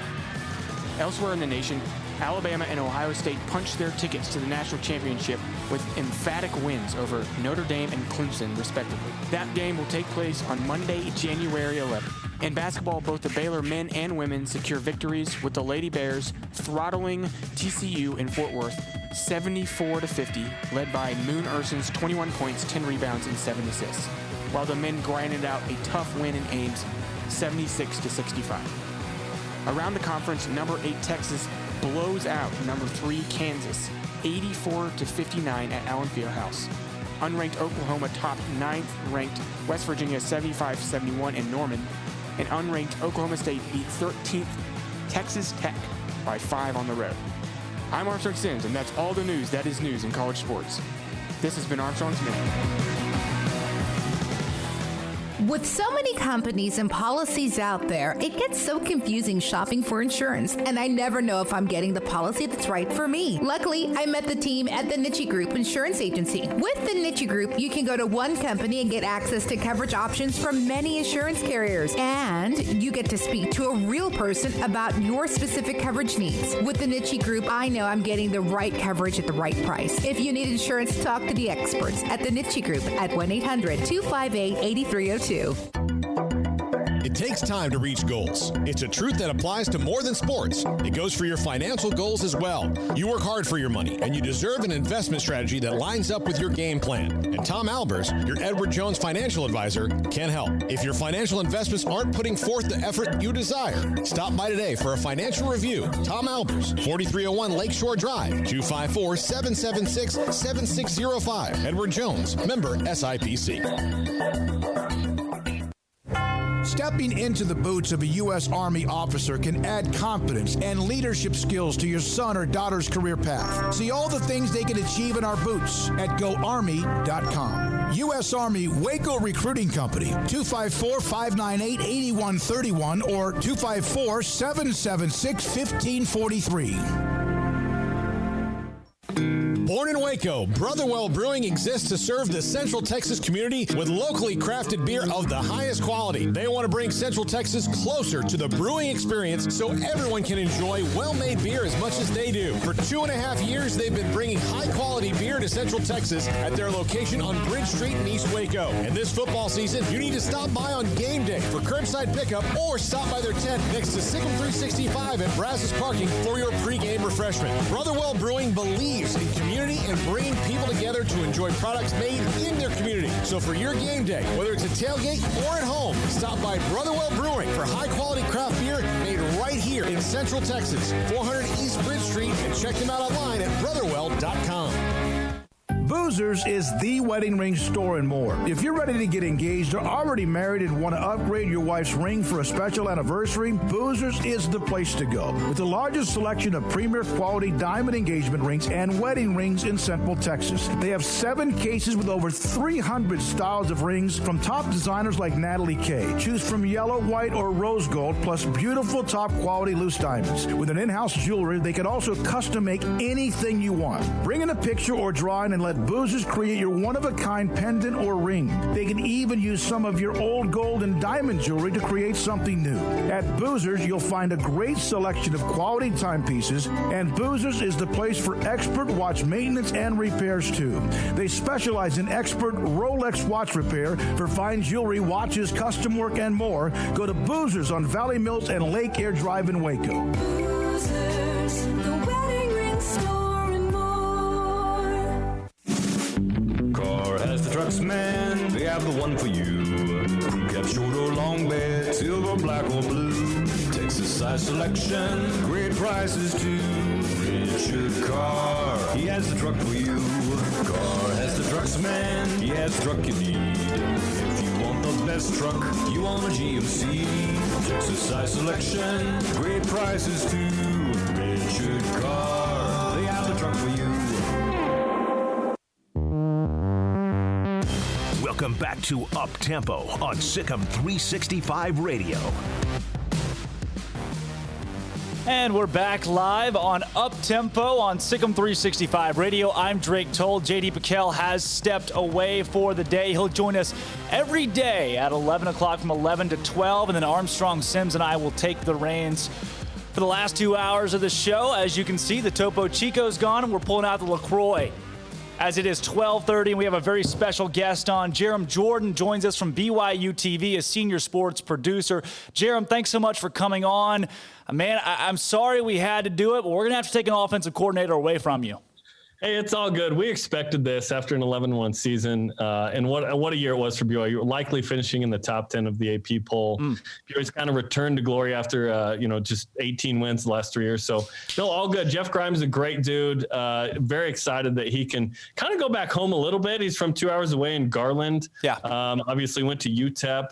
Has ties all over the place, but Jeff Grimes is awesome. He's a great dude. He has a great mustache. He has a great grit about him and an innovative mind. So, Jerem, when you look at a guy like Jeff Grimes and his progression at BYU, what he's done the last few seasons, has he grown into the role of offensive coordinator? This was his first time to have that position, or has he been consistent throughout? Yeah, he came with like 25 years of experience at a really high level, obviously highlighted by winning the national title at Auburn, and of course his time at LSU and Virginia Tech and Colorado, and before that BYU, when the Cougars had a nice run of 10-plus win seasons and top 25 seasons in kind of 06, 07, 8.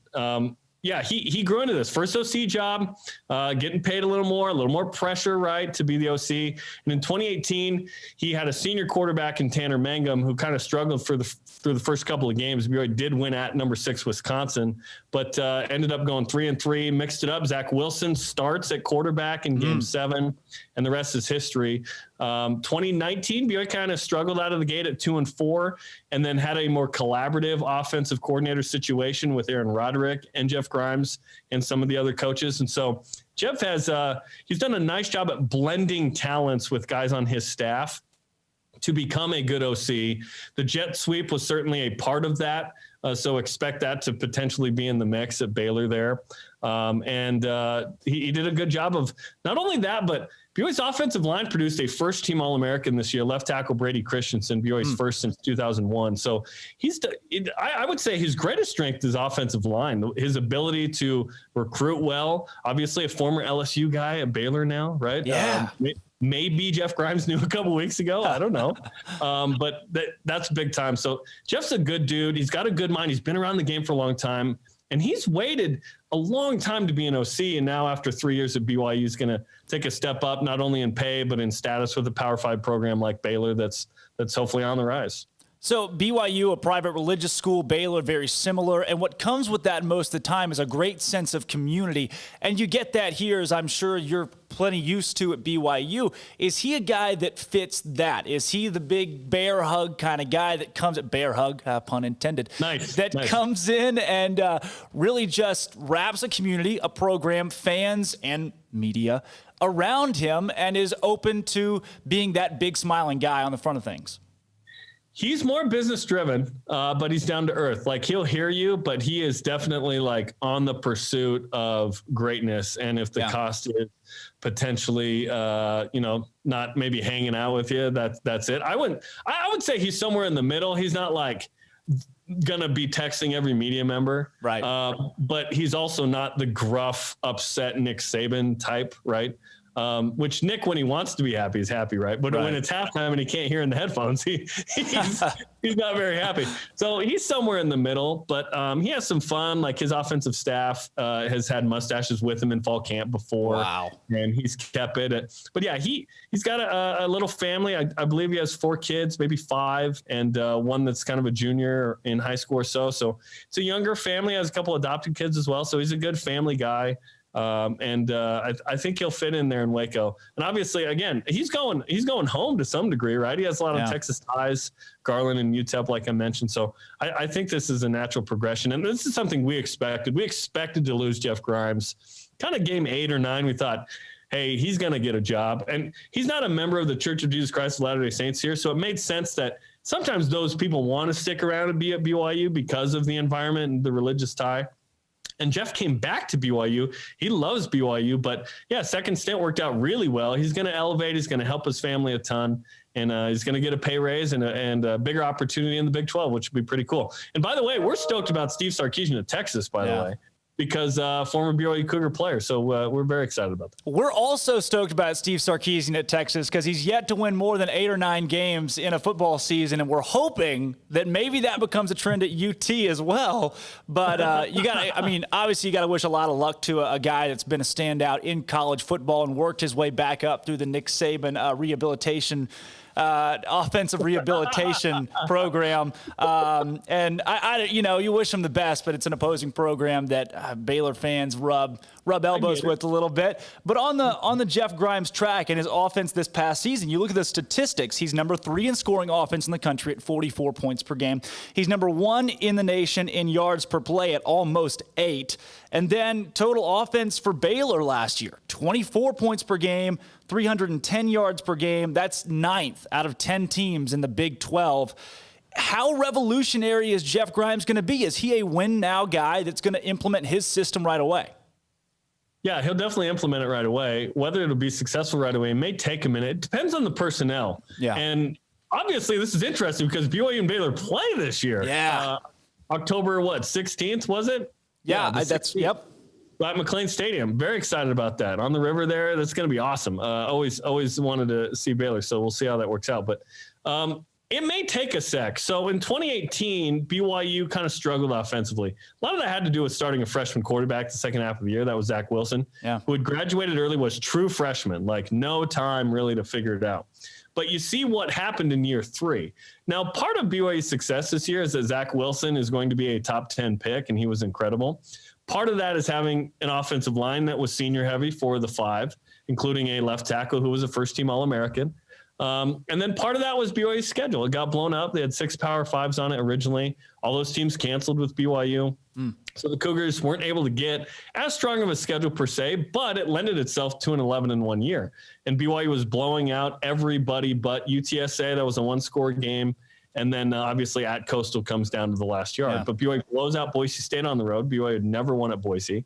So it took a sec. And once there were guys that had been in the system now in year 3, and had played a bunch, then it really clicked. Now, if BYU plays all those Power 5 teams in this season, I still think BYU is a 9-win team, which against that many Power 5s, I would have said is a good season. Perhaps 10, and maybe, in the 20s in the rankings. Now BYU is going to finish top 10. But all those things combine to be something special, but it may take a moment. And obviously in the Big 12, it's a shootout literally every week. Defense optional, right? Sometimes you just got to put up 40, right, to compete if you ever want to touch the likes of, Oklahoma and whatnot. Well, I tell you, the Big 12, you never really know. It's maybe the most bipolar conference in football. Sometimes you win with 12 points. Other times it takes 72. And it varies by week. So you got to have a coach that can adjust to that. And that is one of the questions that I think most Baylor fans will pose. We're moving from an offense that didn't want to make adjustments to personnel as much as others might. Is Jeff Grimes a guy who's going to have his scheme, but also mold around the players he's given year 1? Yeah, I think he gets it. It being the adaptability you're referring to, that you have to see who you have and what you can do this year with those people. BYU was able to get grad transfers a couple of times and made an impact. And then there were guys on the team that even switched positions. So BYU had a 1,000-yard rusher this year that played linebacker last year for a spell. Wow. So perhaps he even looks at that and says, oh, this guy can do this at this level. And Jeff is back in the situation where BYU has good athletes, but when Jeff was at LSU and Auburn, obviously the type of athlete is different than what BYU gets. BYU develops its players in an amazing way. Had a 1,000-yard receiver this year in Dax Milne, who declared for the draft early, who was a walk-on 2 years ago. And then Tyler Algier was a 1,000-yard rusher, and he was a walk-on a year ago. Yeah. So Zach Wilson was Boise State verbal commit, and BYU fires Ty Detmer, speaking of Texas ties. The only Heisman winner, BYU fires him. Can you imagine Robert Griffin III being the OC and then getting fired from Baylor? That'd be weird, right? Yeah. But guess what happened? All of a sudden, the quarterback BYU had, who was actually Ty Detmer's nephew, committed. That goes out the window. Jeff Grimes and Kalani Sitake go after Zach Wilson, and now they got a first-round guy 3 years later. So his ability to identify talent is really good. He's going to produce NFL offensive linemen. And if you have good quarterback play with a great O-line, I think that's better than great quarterback play with a good O-line. Absolutely. And what he'll have at Baylor, and also I love how you said a linebacker converted to a 1,000-yard rusher. So you hear that, Baylor fans? Linebacker Jalen Petrie is starting at quarterback next year. Jerem Petrie is a guy that had 2 pick six 2 straight weeks and was the majority of Baylor's offense this season at linebacker. But Grimes is a guy that was number 1 on Baylor's list for offensive coordinators. And we at SicEm365 have a premium chat room, premium forum where folks can go and give their takes and ask their questions for the experts and the not so experts alike. And one of the things that was thrown around the last couple weeks is, who as an offensive coordinator does Baylor want? A play caller or a developer? And where does Jeff Grimes fall if you have to split him between those two categories? So full disclosure, Jeff Grimes has not called the plays at BYU for the last 19 games. He's been the run game coordinator who would consult, and he would run things during the week. But on game day, starting last year against Boise State when BYU was 2-4, BYU mixed it up, and Aaron Roderick called the plays. So Jeff Grimes is totally in the mix and capable because he won at Wisconsin in 2018 as the play caller when Wisconsin was number 6. He knows how to do it, and he's good at it. But BYU mixed it up, and they found better collaboration in that way. And so that's a little different workflow than maybe people know or understand sometimes, that the OC isn't always necessarily the play caller. I imagine he'd be the play caller at Baylor. That was something that happened here because BYU was 2-4 playing number 15 Boise State and mixed it up, and it worked, and they've stayed with it. But what would happen was Jeff Grimes would when thered be a running situation, he would be consulted on what play do you want. And he would suggest a run play, and they would run that run play. So at LSU, Jeff Grimes did this as well. So it's not like Jeff Grimes comes in cold as a play caller. He did it for a year and a half. But the last year and a half, he's been more of the run game coordinator, O-line coach. So when you talk about development, he's going to develop guys. He developed several NFL offensive linemen his first time around at BYU in 06-08. And then this time around, he's going to produce multiple offensive linemen as well, including at least one pick in Brady Christensen. I mentioned that, first-team All-American left tackle. And he does a good job with the quarterbacks as well. Obviously, the leadership that he had helped with Zach Wilson. Zach credits Jeff Grimes and others with his development. And so you can certainly see that. But when you talk about, hey, he's been calling the plays for BYU, it was actually Aaron Roderick the last 19 games. But I don't think that takes away from what this offense was able to do in large part due to his leadership as the offensive coordinator. And I think a big part of that for Baylor fans that's going to ease your mind is it seems like we're coming from a regime where there was a lot of sturdy experience that called plays that didn't waver a ton and almost have play calling by committee, it sounds like. And what you have at Baylor is a lot of returning staff, oddly enough. You bring in a new OC and you still retain 2 or 3 guys there that know Baylor, know the players you have, Sean Bell being one of those guys at quarterback coach that can give input. So knowing that Grimes isn't hey, my foot is put down, this is my play, I'm calling it Houston Nutt, and Auburn, Gus Malzahn at Arkansas. Instead, there is going to be a lot of collaboration. I think that's a good sign. Now, one of the things that plays into from a development standpoint, like you said, and how good of a developer he is, Baylor is going to have a quarterback battle. You have 4 guys in the room right now, and maybe 2 that have separation from the others, but there's a lot of questions around that. How is he? I know offensive line you talked about. He's the offensive line whisperer. Can he whisper to quarterbacks too? I think he can. And certainly he can't be the OC and Zach Wilson have the season and be completely uninvolved with Jeff this season and the last 2 before this. He identified Zach as a guy he wanted. This was a kid that was a little undervalued.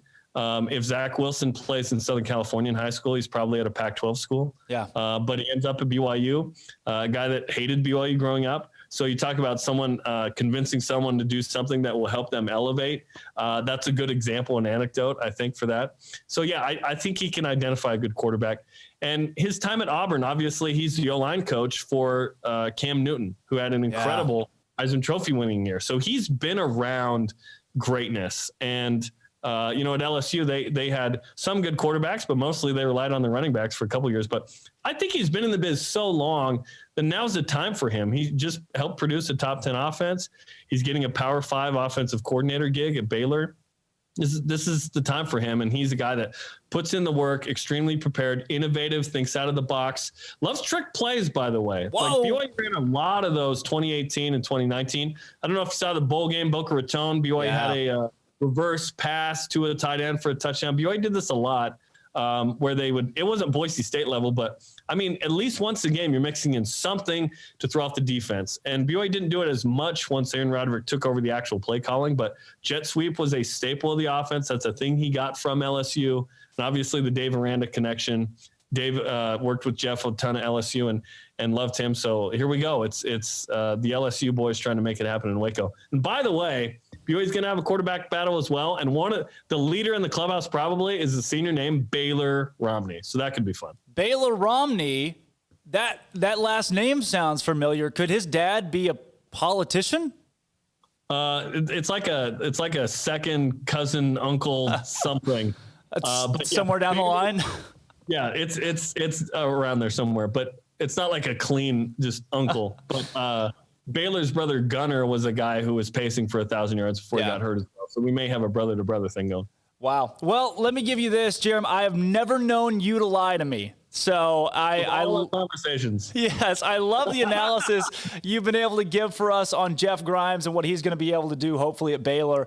But I know people are excited. You know, we came out of a situation for an offensive coordinator for one season, and not a lot of people were very excited about the performance this last year. Dave Aranda shows that he's going to put his foot down and have a win now mentality in making this move, and it looks like on paper, it's going to pay off. So let's close this out here. We do a thing on this show called Bear Games, where we have a string of questions to ask our guests at the very end of their call or our callers. And here's the thing, Jerem. You're not going to know the answer to most of these, but that almost makes this more fun for me. So what we've got is a Baylor's second best bracket, where RG3 is excluded. We take the best 10 players or best 32 players of the last decade and try to nail down who was the second best. So we've got All-American running back Treston Ebner or 400-pound tight end Laquan McGowan. Who are you going with? I remember Laquan. Yeah. I remember Laquan, dude. How can you forget a 400-pound tight end? Yes, I'm going with Laquan. I know that's like a 14 over a 3 kind of thing here, but let's do it. It is tied. Believe it or not, it is the head basketball coach, Scott Drew at Baylor, also picked Laquan McGowan. So maybe you're on to something here, Jerem. We've got Tevin Reese, a wide receiver. You can't get a 50-piece unless you're throwing a Tevin Reese. Or linebacker Bryce Hager. I go Bryce Hager all the way. Just what a career from Bryce. You've got running back Lake Seastrunk and linebacker Eddie Lackey. Now, Lake is spelled Lache, and his last name's Seastrunk. He's all name team. So if that helps your voting. Yeah. You convinced me. All name team. Yeah. All name team Lake Seastrunk. And then last question, the final on our Bear Games. When you dip a chip into hot cheese, Jerem, what do you call it? Cheese dip or queso? Oh, that's a good question. It is. I'm too far north. Call it cheese dip. But I should call it queso. My mom's from Mexico, so I should call it queso. Jerem, that's the second call in a row that said cheese dip, and I'm a cheese dip guy. I feel outnumbered, but we're crawling back in slowly but surely. Jerem, thanks so much for your call. That's Jerem Jordan from BYU TV. A pleasure to have you on talking Jeff Grimes today. Great. We appreciate it. Have fun with Jeff. He's awesome, and we look forward to October 16th. Hey, look, a big O on me at George's when you guys come down to Waco. You'll get it when you get here. Awesome. Can't wait. Sweet. Thanks so much again, Jerem. I'm Drake Toll. Armstrong Sims is running the mothership. This is Up Tempo, and we'll be right back after this break on Up Tempo. MP Electric has developed a quality-oriented electrical contracting service in more than 20 years in the industry. Led by President Mark Perry, our electricians go through a 5-year apprenticeship program, are licensed by the state of Texas, and getting continuous education annually upon renewal. In great part, the success of MP Electric lies with its management and professional expertise of its employees. All of our employees share a dedication to quality and commitment to serving the needs of our customers. For new construction and remodels, parking lot, lighting and surge protection, landscape lights, security lights, troubleshooting and repairs. For industrial manufacturing, food and beverage, paper and publishing, heavy industry, cement and rock crushing plants, water distribution plants, and utilities. For 20 years, MP Electric has serviced industrial, commercial, and residential products. We do service right. MP Electric Inc. at 1890 Galaxy Road, Waco. MPElectricUSA.com. When we moved to Texas, we were like fish out of water. We didn't know anyone in our neighborhood until our Texas Farm Bureau insurance agent came to the house. She was so helpful and reassuring, a friendly face with that Texan hospitality I'd heard about. When we purchased a Texas Farm Bureau insurance policy, we knew we were making the right choice. We knew our family would be protected.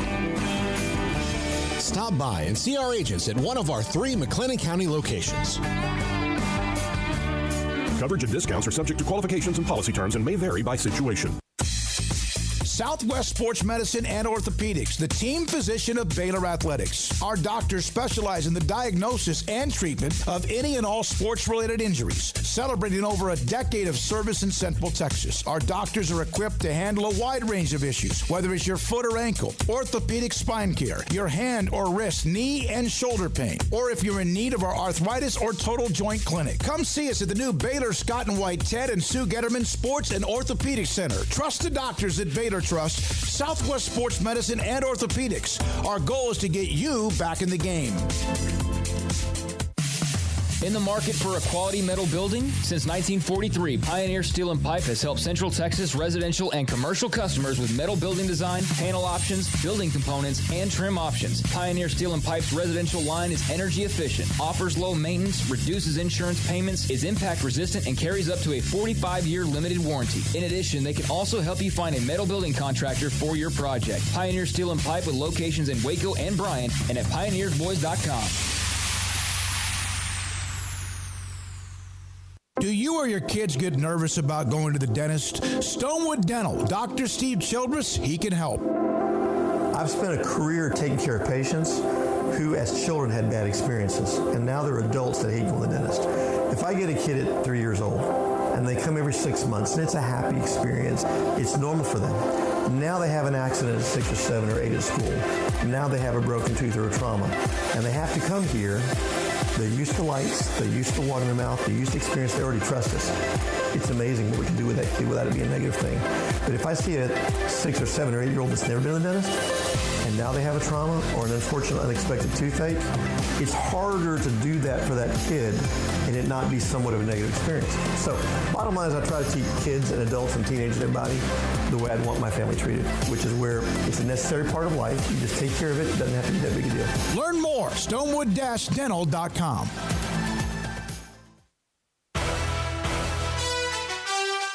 Welcome back to Up Tempo on SicEm365 Radio.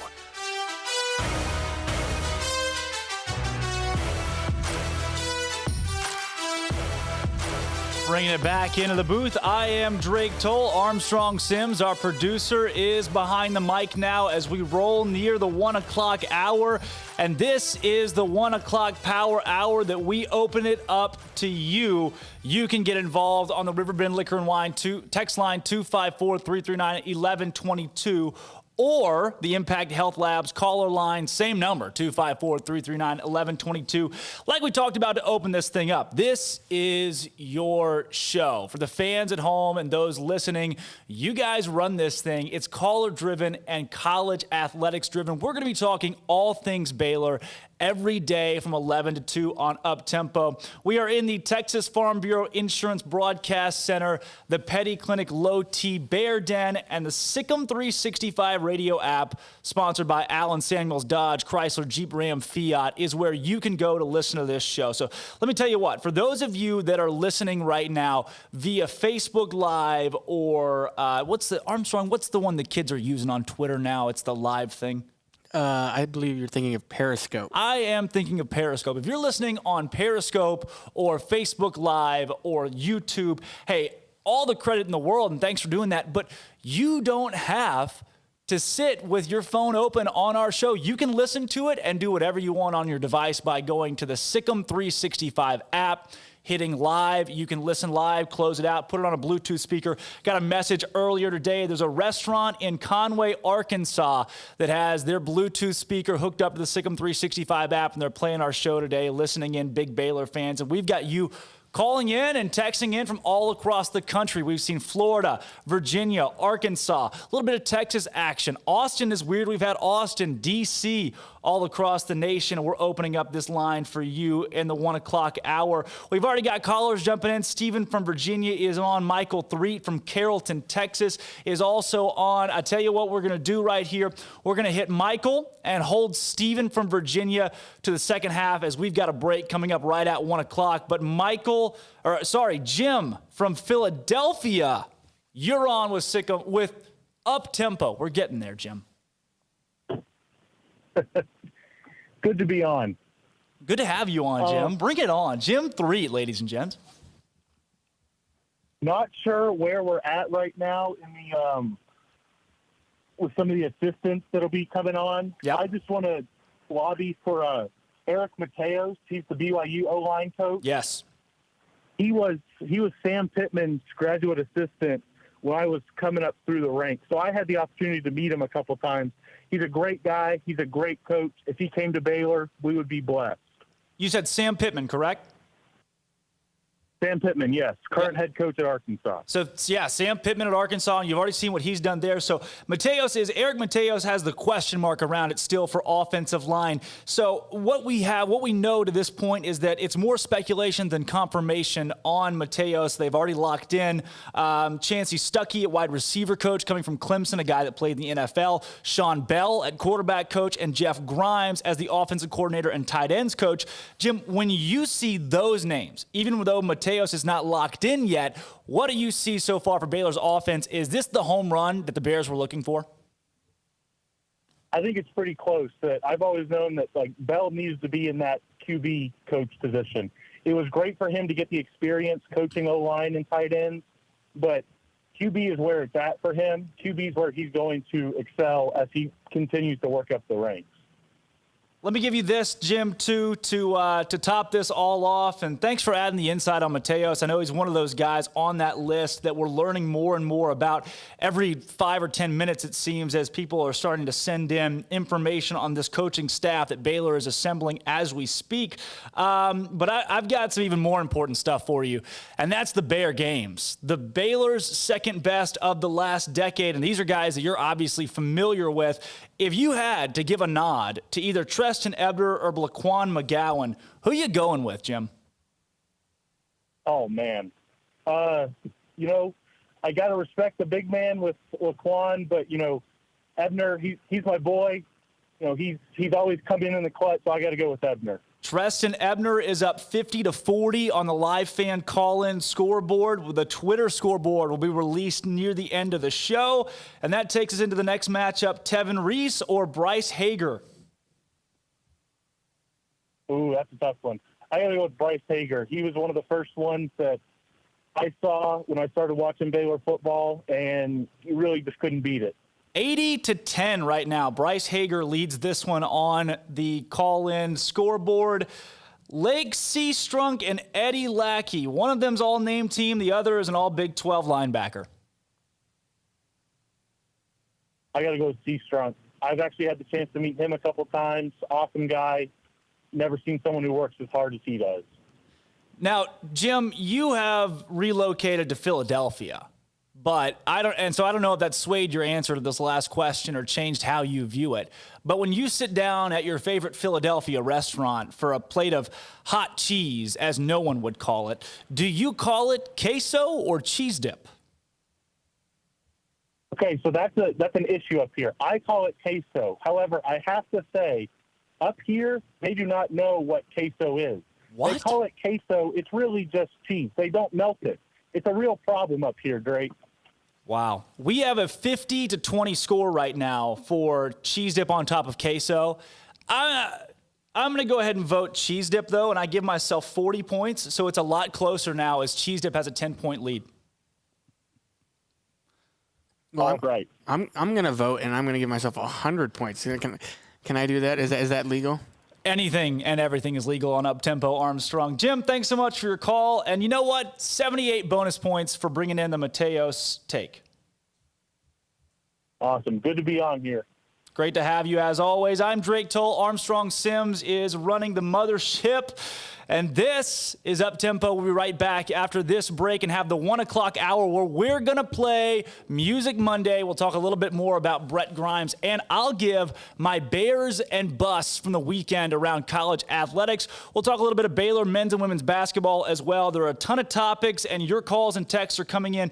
Get involved in the show at 254-339-1122. We'll get your takes on the 1 o'clock hour of Up-Tempo. At Baylor University, students can shine in their own way. Or should we say their own ways? Because there's no limit to the ways Baylor students make the world a brighter place. Whether they're leading a student organization or following a higher calling, getting advice from faculty, or taking part in world-class research, pursuing their dreams, or working toward their dream job, students find their place to shine at Baylor, where lights shine bright. Riverbend Liquor and Wine has their easy-to-access drive-thru open and convenient and clean in-store location on the corner of Lakeshore Drive and North 19th Street in Waco. Riverbend Liquor has the best and most extensive variety of craft beer selections in Waco, and Balcones whiskey, including single malt, pot still, baby blue, rye, brimstone, and the all-new lineage in stock. Riverbend Liquor and Wine, family-owned and operated, and a hidden gem in Waco on Lakeshore Drive at 19th Street. And find out more on Facebook and Instagram. From the first workout to the last practice, sports is an incredible challenge. Hi, this is Dan Ingram at the First National Bank of Central Texas, and we're proud to support each athlete, every parent, and our educators. From families, small businesses, to the biggest industry, we're here to help. With remarkable products like instant issue debit cards free at all of our banking centers, we've got banking ideas that fuel big dreams. The First National Bank of Central Texas. Familiar faces making local decisions. Member FDIC, Equal Housing Lender. Let Camille Johnson Realtors guide you seamlessly through the process of buying your dream home or selling your current one. Commercial, farm and ranch, or residential, Camille Johnson Realtors can smoothly and successfully lead you through any transaction. With a team of 28 experienced agents who are excited about serving you, Camille Johnson Realtors services the entire greater Waco area. If you're in the market to buy or sell, contact Camille Johnson Realtors, 104 Midway Center in Woodway, or find them online at www.camillejohnson.com. Camille Johnson Realtors, elegant, charming, warm. Welcome home. Waco Custom Marketplace is your home for holiday favorites for parties and the time with family. Various specials available in-store and online. A variety of steak gift boxes with 4 ribeyes for $70, 4 bacon wrapped fillets for $55, or 4 New York strips for $50, and all come with steak butter. Fall snack box for watching a game or wrapping presents or hosting people at your house, including summer sausage, split horn, and jalapeno cheese, and salted crackers for only $35. 2 pieces of lobster tails with herb butter and 2 bacon wrapped fillets for $60. Order online or call in advance to ensure availability, or drop by Waco Custom Marketplace at 425 Lake Air Drive. Waco Custom Marketplace has a full-service butcher shop for customized orders or cuts of your favorite steaks or beef tenderloin or specially ordered prime rib roast. Plus, what you want with pork, poultry, seafood, and more. Waco Custom Marketplace, 425 Lake Air Drive in Waco, or WacoCustomMarketplace.com. Welcome back to Up Tempo on SicEm365 Radio. Here's Drake Toll. We are past the 1 o'clock hour as we bring things back into Up Tempo on SicEm365 Radio. I'm Drake Toll, joined by our producer, Armstrong Sims. We have the Impact Health Labs caller line open at 254-339-1122. Riverbend Liquor and Wine text line, 254-339-1122. And we are in the Texas Farm Bureau Insurance Broadcast Center, and you're looking at the Petty Clinic Low T Bear Den as we kick off the 1 o'clock hour with Stephen from Virginia. Stephen, you are on with SicEm365 Radio. Hey, Drake, I wanted to set you up for a hot take because since we are a Baylor station, and this is a Baylor-centered program, that means we have to hate on the other Texas Power 5 schools, particularly UT, TCU, and A&M. I don't know. Is there another one? Anyway. I don't want to make the joke that I was going to make, but I hope you can all pick up on the red and black team that I was shooting for. Ooh.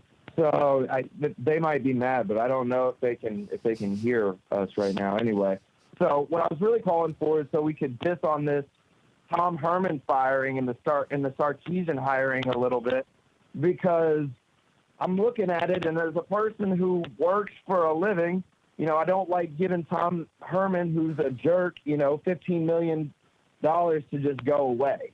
I feel like they could have given me $1 million and I could have solved the problem, like stop running Sam Ellinger and hand the ball to the tailback. Because Texas really... Stephen from Virginia, 6,000 points. 6,000 points. they really weren't that bad. If we had had a full year, they probably would have been 9-3. And so Tom Herman essentially gets canned for being a jerk and the fact that A&M is good now. And I guess I'm with it, but if you're going to do that, it's kind of also funny that Urban Meyer is going to Jacksonville and not going to coach for your school. So I'm going to let you handle this, Drake, because I want you to give your first hot take on your first show. Steven? Another 4,000 points. I love it. I love the analysis, and I love the fact that you two are on the extend Tom Herman train, because I was on that hashtag train. I don't know that Tom Herman, I think if Tom Herman's at Texas for a decade, he wins a Big 12 championship somewhere in there. At the same time, I would love for Tom Herman to stay at Texas because I don't fear Tom Herman. As a Baylor supporter, I don't see Tom Herman as a legitimate threat to the program if you're a Bear and he's at Texas. I would 7 days the week, twice on Sunday, take Dave Aranda over Tom Herman, especially after the way the Baylor defense looked this past season in Aranda's first season where the defense wasn't supposed to look good. Give me Dave Aranda all day, especially with the Jeff Grimes marriage now. Tom Herman out, though, bringing Sarkisian. What has Sarkisian proved in college football as a head coach? What has he proved? He didn't go to the playoff with Washington. That wasn't him. He got fired at USC. The job didn't go very well. Sure, Sarkisian's done a great job in the Nick Saban rehabilitation program where he brings in an offensive coach like Lane Kiffin, who's not going to win more than 8 games at Ole Miss ever. And now you bring Sarkisian into the mix at Texas. But for me, not only do I not fear Tom Herman, so I was on the extend Tom Herman train, I don't fear Steve Sarkisian. I don't think Steve Sarkisian is going to win a national championship at Texas. That's not an Urban Meyer. That's not a Nick Saban. That's not a Dabo Sweeney. They didn't make a hire that made me go, uh-oh, Texas is back. That's the hire that does it. Tom Herman was supposed to be that guy. Charlie Strong was a great head coach. Probably wasn't ready for the bright lights of Texas. But I don't see Sarkisian being the man that sits at Texas and wins them a national championship. If in UT Mike, if you're out there, if you still exist, in 7 years, if Steve Sarkisian has a ring on his finger that's anything but the Alamo Bowl or the Texas Bowl, I'll be very surprised. I'll buy you a steak dinner at a steak restaurant of your choice, namely Diamondbacks in Waco. We've got Ethan from Valonia talking college football. Ethan from Valonia, Arkansas. Yeah. The little town that it is. Represent, my man. Welcome on the show, Up Tempo. Absolutely. Yeah, long-time listener, first-time caller. And I was calling about, because I was just thinking about really the college football playoff and their lack of acceptance of the smaller schools. And we saw 2 games that weren't really that interesting other than seeing Clemson get blown out was an absolute shock. Nobody saw that coming. And arguably the best bowl game of the year, I don't think it's really much of an argument, was Cincinnati and Georgia, where it came down to the very last play. Well, that keeps happening, too. Look at UCF and Auburn. Look at UCF and really anybody in a bowl game. I mean, these group of 5 teams are competing with Power 5 schools. Keep going, though. And they always like to pull up the graphic of the notable group of 5 upsets, and it's pretty much every year since like 2015 except one. And there's like a Western Michigan in there that lost by 14 to Wisconsin. All right, there's no shame in losing to 14 to a good Wisconsin team. Well, and you would think that Boise State over Oklahoma in 2007 is going to change things. Maybe that was the game that put some respect on the group of 5 schools. If you could look at App State and Michigan in the regular season, but from a bowl standpoint, Fiesta, absolutely. Boise State wins, but it's over a decade later and there's nothing that's changed. And there's about 8 to 10 teams that have a shot at the playoff. You have the SEC champion, you have Ohio State, Clemson. It has to be an undefeated Notre Dame, an undefeated Oregon or USC, and then if none of those happen, it's a one-loss SEC West team if their losses to Alabama. Those are the only teams going to the playoff. And being old, kind of boring, like why not? Because we're getting blowouts either way. Why not throw somebody in there and see what would happen? Because nobody thought, any of these small schools, they always, well, they had a nice year, but when they face a big school like that, it's kind of just a participation award. And next thing you know, they're going out there competing, and a lot of times they win. Ethan, I think you make a really good point that the group of 5 schools are not only contending, but they're winning. They don't get a lot of respect. At the same time, though, I don't think you put a Cincinnati in the playoff this year at an 8 seed and they beat Alabama. That's not going to happen. It's not. And I think you're giving Cincinnati a shot, and it may happen sometime, here in the future. But, I mean, it's a wasted game for Alabama almost. I agree that they probably don't beat Alabama, but I would at least watch it. I think it'd be a lot of headlines. And imagine if Alabama did lose by some miracle, it'd be arguably the biggest sports topic probably since 28-3 when the Patriots came back. If Alabama lost to a group of 5 school like Cincinnati, that would be unbelievable. I got to guess you're a Patriots fan. Imagine how much national attention that would get for college football instead of just being a sport in the South. Yeah. It would, but the odds of that happening are probably going to be as rare as your UMBCs beating Virginia, and that just doesn't happen. And maybe it will once every 50 years, but is it worth it for your blue bloods and your top teams to play those games that don't really matter to them and they're going to be blown? If Alabama is blowing out a Notre Dame team that I thought was pretty solid, then what do you expect to see from them in Cincinnati? Ethan, we got to grab some more callers on here, but I've got some Bear games for you. Treston Ebner, All-American running back versus Laquan McGowan, the 400-pound tight end. Who are you going with? This is easy. I'm going with the tight end, 400-pounder. Big boy for life. It's 50-50 right now, folks, on the call-in votes. Tevin Reese at wide receiver or Bryce Hager at linebacker? Question, did the linebacker wear a neck collar?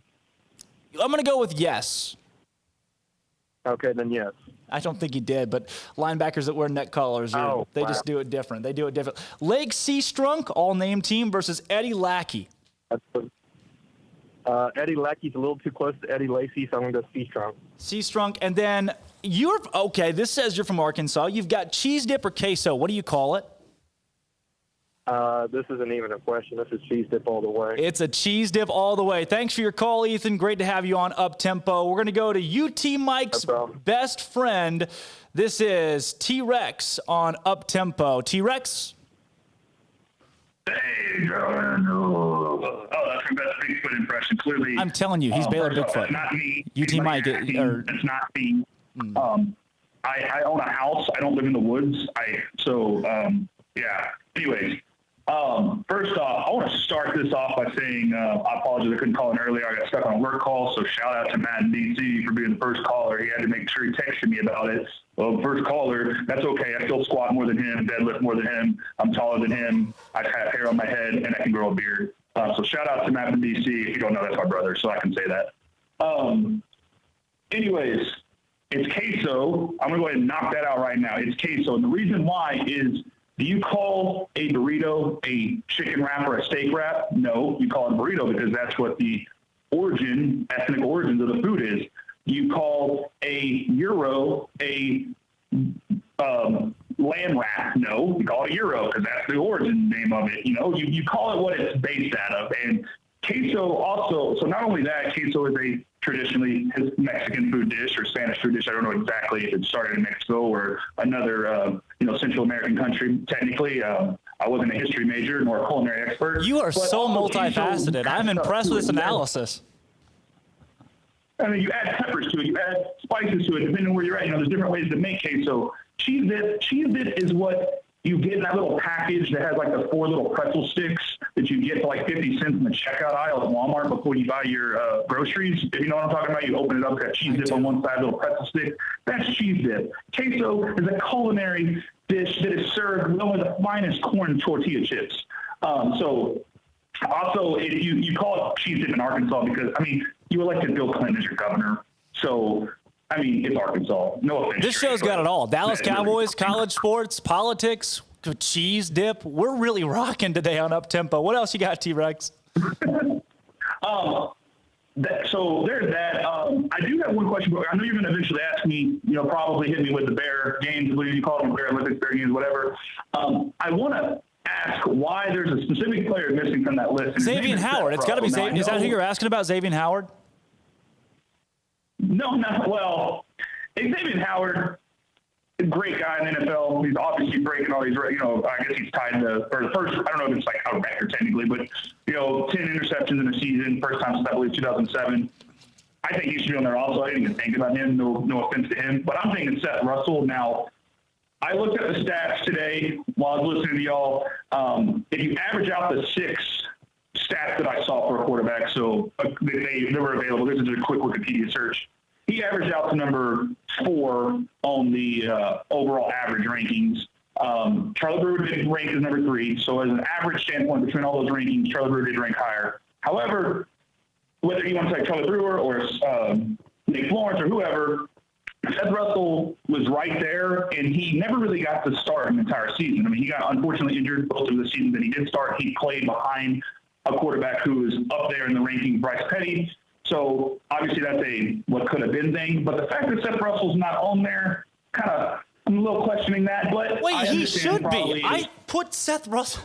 I'm telling you. Let me say this: as prepared as we were today to go live on Up Tempo, maybe I left Xavier Howard and Seth Russell both were on the bracket that I put together originally. I can show you the list. You know what, T-Rex? Thank you. I will fix that.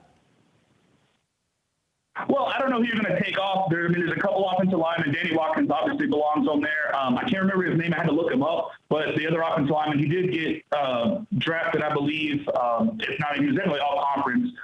So I don't know where you would take him off.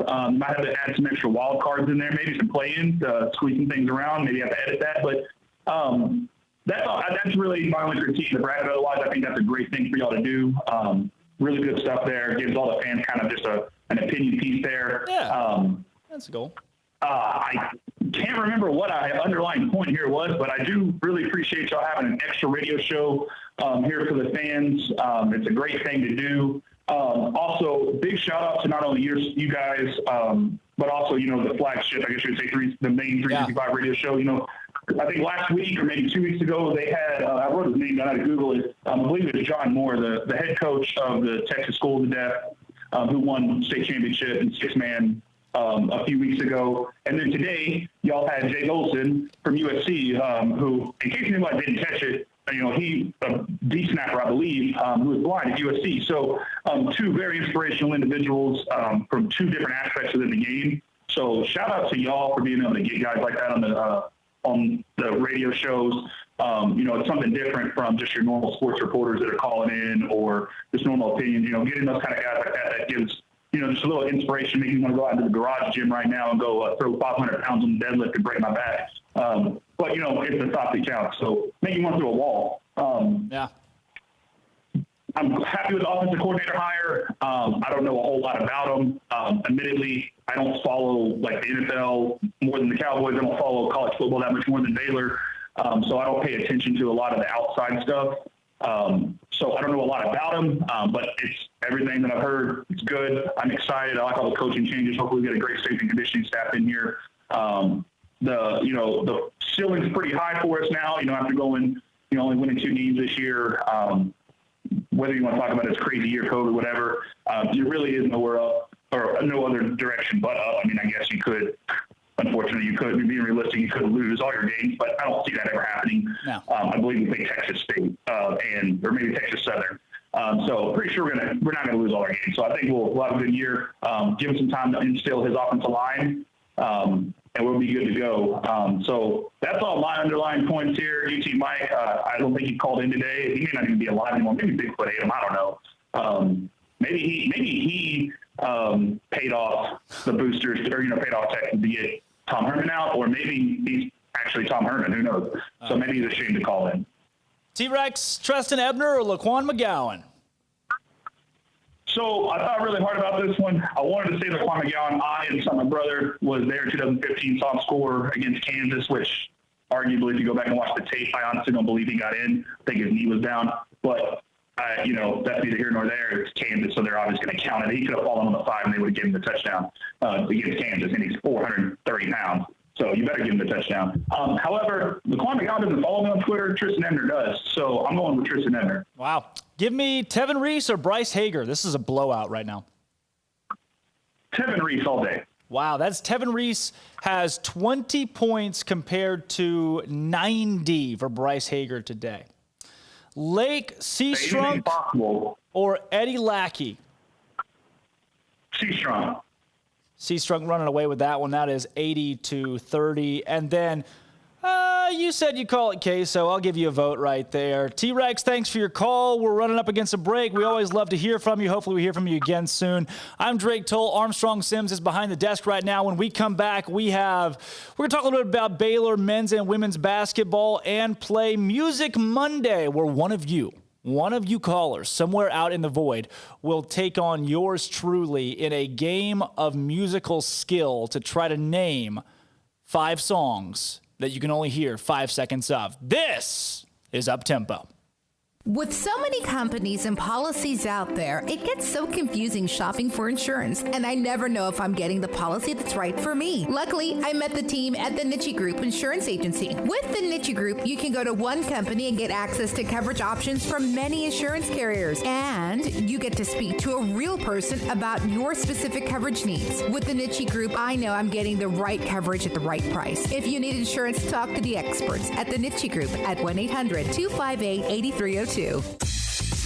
Southwest Sports Medicine and Orthopedics, the team physician of Baylor Athletics. Our doctors specialize in the diagnosis and treatment of any and all sports-related injuries. Celebrating over a decade of service in Central Texas, our doctors are equipped to handle a wide range of issues, whether it's your foot or ankle, orthopedic spine care, your hand or wrist, knee and shoulder pain, or if you're in need of our arthritis or total joint clinic. Come see us at the new Baylor Scott and White Ted and Sue Getterman Sports and Orthopedic Center. Trusted doctors at Baylor Trust, Southwest Sports Medicine and Orthopedics. Our goal is to get you back in the game.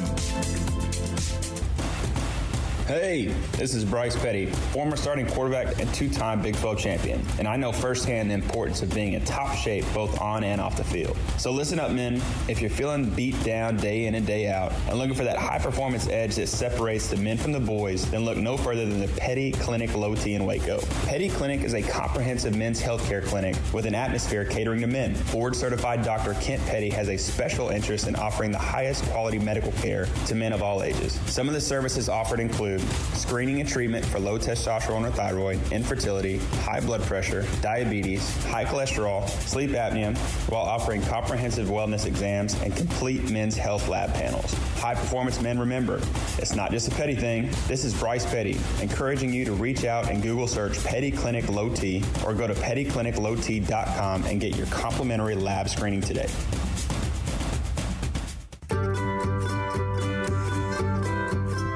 You want to know why Stonewood Dental is so successful? Listen to what happy customers have to say. It's pleasant. It's different than any other dentist office. I really feel like they care. And it's not that you're here for 2 hours waiting on someone to take care of you. It's quick and easy, and I bring my kids, and my kids love being here too. They really love the treasure box. Staff is really nice and accommodating, real friendly. You feel more like home. It's not sterile looking. Everybody has their own personalized rooms with decorations and decor, and they'll even have a blanket for you when it's cold. I've recommended people to actually come here, and they are patients now. I really love it here. It feels like family. Learn more, stonewood-dental.com.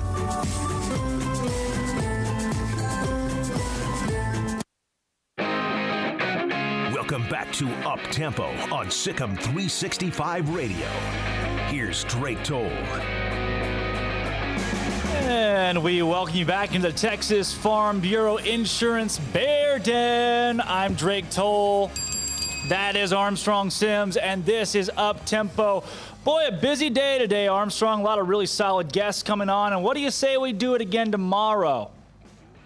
Let's do it. Today we saw Colt Barber, Jake Olson, Jerem Jordan, all of those guys coming in. Jake Olson talking Sarkisian, Colt Barber and Jerem Jordan talking the hiring of Jeff Grimes as the Baylor offensive coordinator from BYU. Tomorrow, how about another star-studded lineup? At 11:30, we'll talk to Steve Rodriguez, the head baseball coach for Baylor. And then Glenn Moore, head softball coach, comes on at 12:30 tomorrow to talk Baylor softball, their offseason, and the passing of Coach Lumley.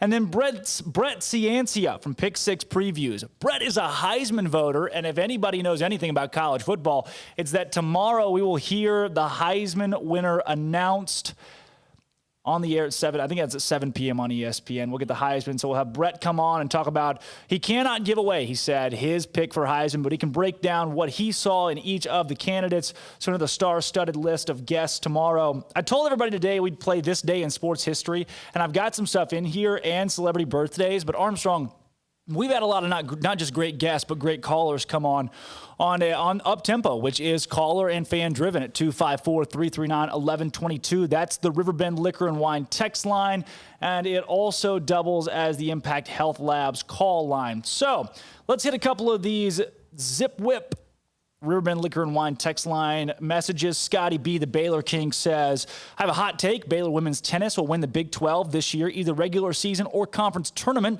since Baylor is the host of the Big 12 tournament. And I'll say this, Baylor's tennis across the board has gotten better and better as things have gone on. I think Joey Scrivano is one of the best women's tennis coaches in the country, and you can see that in what he's done with the Baylor women. And so I think the trajectory of their program is only up. And we're going to have him on the show pretty soon. We haven't set that up yet, but look for him next week. We have good afternoon from Massachusetts. I'm excited to see the future of Baylor football. This also on the Riverbend Liquor and Wine text line. The defense is going to be great after the recruiting cycles with Coach Aranda, and I agree. I think Baylor football is in really good shape from a recruiting standpoint. Trevor from Arkansas says, please take this question. Who would win in a fight between all the Big 12 mascots, and who would be the first to go? Let me tell you this, Trevor from Arkansas. There are a lot of bears in the country, but there is only one bear in the Big 12, and there are a lot of weird mascots in the Big 12. Give me a bear versus a horned frog, and the bear wins. The horned frog is the first out. Riverbend Liquor and Wine text line, Matt in D.C. says, great show so far. Will there be a weekly Dallas Stars segment when the puck drops? So one of the things about Up Tempo is we are strictly college sports driven. We want to give you everything in college news that is college news, whether it be Baylor related, Big 12 related, or across the board from a Baylor perspective and a Baylor view. That's our goal here at SicEm365 Radio. So where the afternoon show picks a lot up with the Dallas Cowboys and the Stars, the Rangers, the Astros, the whole gamut of NFL, NBA, professional, all of that, we will stick strictly to college sports on Up Tempo and give you everything that we know and some of what we don't know when we bring guests on to offer their opinions about college athletics. Stephen Vaughn says we could replace Blanchard with Xavier Howard. So a couple people are not as happy as they could be, Armstrong, with the bracket we put out today. Yeah, I don't know what to do with that is. I didn't have anything to do with that, so I'm passing the buck. On the other end, the buck on the bracket does not stop here. I had everything to do with that. Armstrong, -7 points for that. UT Mike is on the line. Usually it says YouTube Mike. Today it says Cutie Mike. I'm telling you. Our little thing when you call in, for those at home, 254-339-1122, it asks you to state your name and your reason for calling. And I'm telling you, every other one of these work really well, but not UT Mike's. He cannot get a fair shake here. Cutie Mike, you're on with SicEm365 Radio. UT Mike! -12 points. I want to start out by saying Happy New Year, Drake. Happy New Year, Drake. And then Happy New Year to the absentee, pretty hair, JD Paco. Why are you the way that you are? Why are you the way that you are? Guys, listen, Drake, I heard you say something about a steak dinner, and that got my attention. So I tell you what, I'll bet you this, though. I'm telling you that Sark the Shark will win a Spell national championship. Sarkeesian. Spell Sarkeesian right now. Spell Sarkeesian. Will. You can't spell Sarkeesian. Okay. UT Mike, what else? K-Moss. That's all I got. I just want to make sure that we've got this on air, that I will take your bet. Okay. And when I win, We're going to eat steak in Austin at the Vince Young Steakhouse. All right. UT Mike. No, wait. UT Mike. He's still there. Treston Ebner or Laquan McGowan? You can't give UT Mike a vote. I can. UT Mike. Treston Ebner or Laquan McGowan? Vince Young. Vince Young. Tevin Reese or Bryce Hager? Vince Young's little brother. Lake Seastrunk or Eddie Lackey? Yep. Yes. Do you call it cheese dip or queso, UT Mike? Let's call it guacamole. UT Mike? Gosh. I don't know what to say to you. Out again. All right, so now we have 10 votes for Vince Young, a vote for guacamole on the other Bear game. I don't even know what to do with that. Andrew Miner, you're on with Up Tempo. My man Andrew, covering Baylor sports. This guy has got to be good. Hit me with it. Here, congrats on the up tempo. I'm loving it, and thought I'd give you some more fuel to just chat about if you. I know you have tons, so glad to be on. Yeah, glad to have you, Andrew. As always, hit me with it. What do you got? I saw that you were asking for Baylor hot takes, so I have a couple. Could be way off base, but I know that you're running fast. You're trying to get 100 plays in during your 3-hour radio show, so. Hopefully this gives you some stuff to chew on. I have 3 hot takes for Baylor football and men's and women's basketball. I'll start with football. I'll say that Baylor football, with the benefit of hindsight, actually underachieved from 2011 all the way through 2015, what we would consider their golden age. Baylor basketball, on the men's side, I would put the 2013 national NIT champions up against any Baylor basketball team, with the exception of this year's squad. Andrew, I know you watched Baylor play basketball last year. That can't be a real thing you just said. With the exception of this year's squad, I lumped last year's squad in. But before last year, I had 2013. The 2013 team as one of the best Bears teams to be able to compete with anybody. And lastly, for women's basketball was I have Nina Davis on my Mount Rushmore for the Lady Bears. Players only. Those are hot takes, but honestly, Andrew, I'm in agreement with most of those. I think the NIT, that's a stretch, but it's a good team. And I think you ask Scott Drew, he'd probably say something very similar. So I don't think you're too far off base. So what I've got right here, though, for you, and I'm as excited for you I hope that you would call in and some of those Baylor analysts that have covered the Bears and been around the program the last decade. Treston Ebner or Laquan McGowan? On. What's that? Can you hear me? Yeah, I got you now, Andrew. Treston Ebner or Laquan McGowan? Oh, he's leaving us in suspense. Andrew, I think you lost us. I think we lost you. Hey, Drake, you there? Oh, I got you now. Let's try it one more time. Ebner or McGowan? Laquan McGowan. I'm going to go with Laquan. We're going Laquan McGowan. It's tied up right now. It's 60-60. Tevin Reese or Bryce Hager? I would ordinarily go with Hager, but I'm going to give my vote to Tevin Reese because I've heard you've been saying how lopsided this one is. Tevin Reese was great, and his injury in 2013 really hampered Baylor. I think people forget how great he was. 90-30 in that one. Lake Seastrunk or Eddie Lackey? Seastrunk. Give me Seastrunk. Lake Seastrunk is up 90-30 in that one. And then are you calling it cheese dip or queso, Andrew? And you better not make an enemy out of me right here. Well, I'm going to call it queso, but my distinction is that queso is hot and cheese dip is cold. So, that you take that for what it's worth. But I'll go with queso. Geez, you never lied to me before, Andrew. I always trust you. Thanks so much for your call, and as always, SicEm Bears, yeah? Drake, SicEm Bears, and congratulations again, sir. You're one of the best. Thanks so much. We love having the show up tempo and you guys being involved. We got plenty of text rolling in. T-Rex says, of course UT Mike calls queso guac. He has no taste, and that's why he's a UT fan. I'm telling you, Armstrong, I love the Sarkisian hire. I really love the Sarkisian hire. If Texas hires Urban Meyer, I'm having a very bad day. But instead, they hired Steve Sarkisian, and that's just not that scary to me whatsoever. Up next in our following segment, we have Music Monday. It's the very last 20 minutes of our show today, and on Music Monday, I will be pit against a caller. One of you. Somebody's got to call in to play Music Monday. First person to do it is landing the job. We're going to listen to 25 seconds worth of music. Grab your pen and paper, and you got to guess the artist and the song that plays in each 5-second quadrant. We'll play it twice. You'll see what it looks like coming up after this. This is Up Tempo.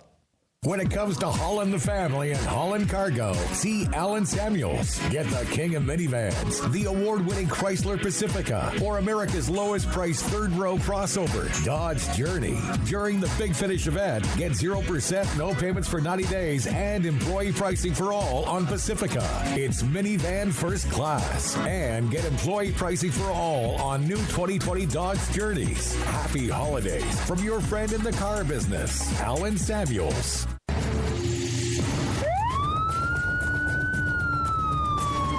If you or a loved one or friend has been arrested and you can't afford bail, trust Terry and Chase Chapman at Chapman's Bail Bonds, covering Waco and McLennan County for over 25 years. Chapman's can bail you out anywhere with experienced, knowledgeable local agents who are committed to serving you professionally, respectfully, and with the highest integrity. Chapman's understands your privacy is important. Your freedom can be secured fast when you use Chapman's Bail Bonds. Open 24 hours a day. Payment arrangements available. Call Chapman's Bail Bonds. When you need help, 254-754-1603. When you ring, we'll spring. At Ideal MRI, we feel blessed to be part of the Waco community. We're a small family business here in Central Texas. At times like this, the cost of healthcare has never been more important. And unfortunately, significant illnesses and injuries still occur. And that's why Ideal MRI is open and here to serve you through this difficult time. So if you need an MRI, ask your doctor about Ideal MRI. You can schedule online in minutes at idealmri.com or call 833-IDEAL-MRI. One size fits all. That may be all right for an adjustable belt or cheap sunglasses, but when it comes to your financial needs, no one wants a one-size-fits-all strategy. Ben Erlinson, your Edward Jones financial advisor, knows that his most important goals are yours. That's why he takes the time to understand your needs, knowing you. That's how Edward Jones makes sense of investing. Ben Erlinson, 100 North 6th Street in Waco, 254-759-8533. Edward Jones, member SIPC. At Baylor University, students find their place to shine. They're faithful friends and inspirational leaders. They're championship teammates and independent thinkers. They're on the cutting edge of high tech and in the halls of history. If you want to make the world a brighter place, you can. And if you want to shine in your own way, you can. The spark you need is already inside you. Bring it to Baylor, where lights shine bright. Learning to navigate life in the COVID-19 world has been a struggle, and where and how to get tested has been one of the biggest challenges. Impact Health Labs has your answer. If you need mass testing for your office, church, dormitory, or school, Impact Health Labs is who to call. They will come to you, conduct the testing at your location, and have the test back within 24 hours. Most major insurance accepted, meaning your out-of-pocket cost is low. So no more waiting by the phone for days to find out the results. Impact Health Labs was founded by 3 Army licensed and credentialed medical professionals. They believe in accuracy, efficiency, and doing the job right. Call 254-744-6233 to set up your group screening today. Impact Health Labs, on-site, prompt, and accurate, taking COVID-19 head-on. Again, that number is 254-744-6233 or online at impacthealthlabs.com. Welcome back to Up Tempo on SicEm365 Radio. Here's Drake Toll.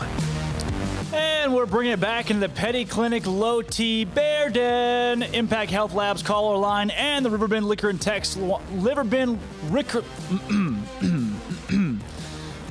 Liquor and Wine text line. They're both open 254-339-1122. Armstrong, I'm not 21 yet. I can't drink yet. So even coughing that up, it doesn't quite roll off the tongue yet, you know?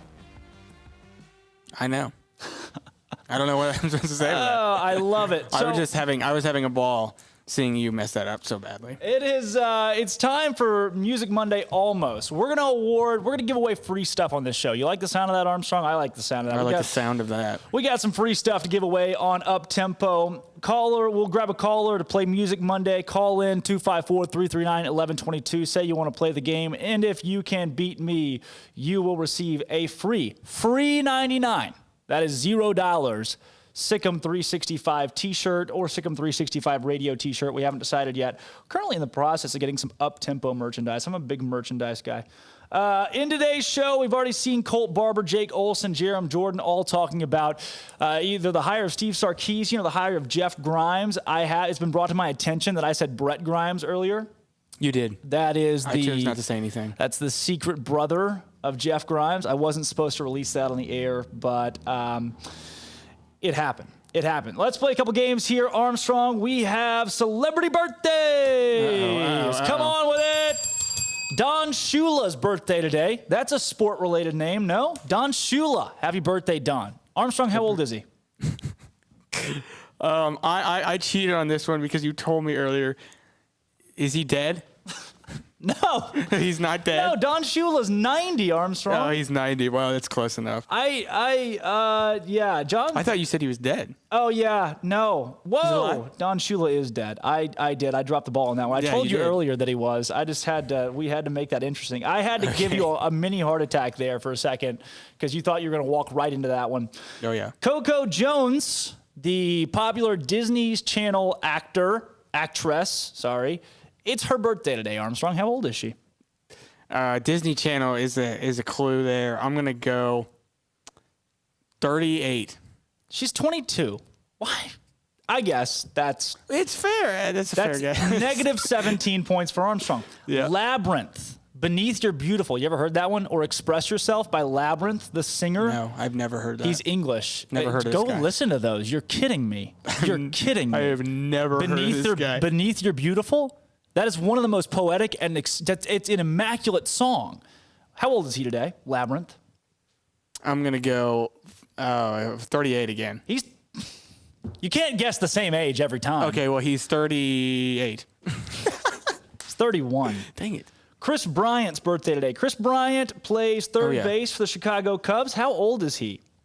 He is late 20s, 29. Happy 28th birthday, Chris Bryant. Okay. Happy 28th. I'm happy with that one away. That's not bad. Derrick Henry, star running back for the Titans. He's got a big old nasty birthday coming up today. How old is Derrick Henry, the 2,000-yard rusher? Derrick Henry is 27. He's 26, Armstrong. He is 26. Tina Knowles, mother of Beyonce Knowles, is having a big special birthday today. Beyonce's mother. Beyonce's mom turns how old? 78. That is not only disrespectful, but unacceptable. She is 66. She is if Beyonce's mom, Tina Knowles, if you're listening, pay not attention to what Armstrong just said. Also, Coco Jones, who's only 22, and you said 38. I have never heard of that. You said 38. I've never heard of that person. Last but not least, and this is probably the most important one on the list because I don't know where I'd be today if he wouldn't have discovered gravity. Isaac Newton. Okay. Dead or alive? He's definitely dead. That's a very good call, Armstrong. I was worried about that one. Isaac Newton is how old today? I have no idea. I'm going to go 452. Bingo, bango, you got it. No, Armstrong. He's 378. No way. Would you have some culture? Happy birthday today to the very late Isaac Newton, 378 years old. Congratulations to him. A big day. Very late. Big day for the Newton family. This day in sports history, I had some stuff lined up for that. Oh, also on this day, former Arkansas Razorback and NBA center Joe Klein was born. How old is Joe Klein, Armstrong? I don't know.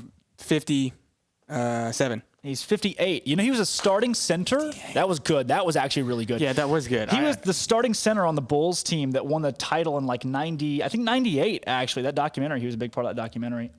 He owns Porky's in Little Rock. Big Joe Klein guy. He's the first guy I ever interviewed in sports media, actually. Take that one. Do with that what you will. We've got now I tell you what, I really wanted to do today in history, and there are some really good ones. College football, 6th ever BCS National Championship in the Superdome. Number 2 LSU beat number 1 Oklahoma in what year? In what year? 2000 and... It's not 3. 2. 2004, Nick Saban at LSU wins a national championship. You got the 7th BCS National Championship where Southern California beats number 2 Oklahoma 55-19. What year was that? I don't know. Armstrong, I literally told you that the 6th BCS National Championship was in 2004. What number was this? The 7th. Oh, okay. 2005. It's 2005. Thank you. Negative 12 points on that play. You've got 2000. I almost gave you this one. No, okay. The 8th ever BCS National Championship, Armstrong, between Texas and Southern California, an all-time classic. Yeah, what year? 2006. That's 2006, knowing that the 7th was in 2005. Thank you. I knew that anyways. 2010, the Fiesta Bowl, Boise State beat TCU 17-10. It just makes me happy. That just makes me happy. And this one is the one that I know I'm going to stump you on. Indian cricket batsman Cheshwar Puhara scores 193 and Rishabh Pant 159 as the tourists declare at 622-7 on day 2 of the 4th test against Australia in Sydney. Pant, the first Indian wicketkeeper to hit a century in Australia. What year was that? To hit a century? Yeah, Armstrong, that was cricket. I have no idea what just happened. What year was that? Yeah. 1996. 2019, Armstrong. That's current. I had no idea. If you can't land the current sports news, then what can you? Thank you for playing. It's cricket. Armstrong Sims, final total score, -68 between this day in history and celebrity birthdays. We're going to hit Armstrong's Minute where we recap the top stories in sports from this past weekend and bring it right back into the studio. We'll play a little bit of Music Monday action. Armstrong, hit it. The biggest news in college sports over the weekend starts today as Baylor football hires Jeff Grimes of BYU to the position of offensive coordinator. Grimes spent 3 seasons with the Cougars, molding Heisman candidate quarterback Zach Wilson and finishing with the number 3 scoring and number 1 yards per play offenses in the nation this last season. Grimes spent time with Dave Aranda at LSU, and the hire comes with Sean Bell moving to quarterbacks coach and Juice Johnson remaining at running backs coach. Elsewhere in the nation, Alabama and Ohio State punched their tickets to the national championship with emphatic wins over Notre Dame and Clemson, respectively. That game will take place on Monday, January 11th. In basketball, both the Baylor men and women secure victories, with the Lady Bears throttling TCU in Fort Worth 74-50, led by Moon Urson's 21 points, 10 rebounds, and 7 assists, while the men grinded out a tough win in Ames 76-65.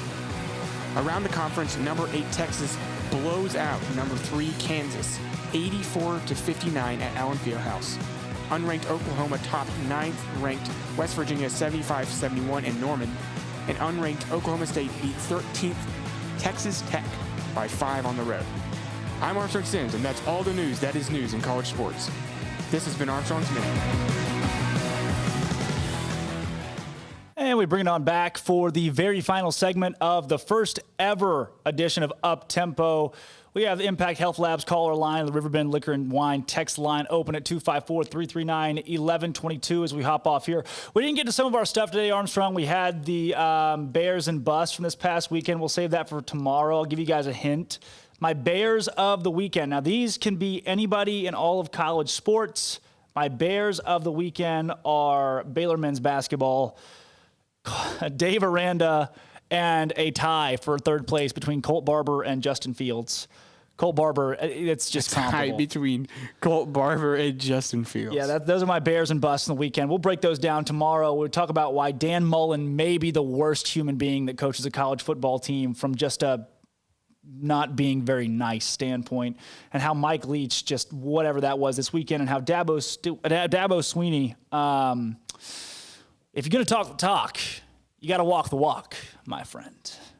And I also had my fourth, my wild card bear for the week was the Texas Athletic Administration and Chris Del Conte for hiring Steve Sarkisian and not Urban Meyer or anyone that Baylor fans should be legitimately scared of. Other topics we missed today, Kim Mulkey did not coach this past weekend at TCU. Bill Brock took over for that one. Brock talked about it after the game, how obviously the team was shorthanded without one of their very best, Kim Mulkey, but still made it out unscathed against TCU in a big win that we heard there on Armstrong's Minute.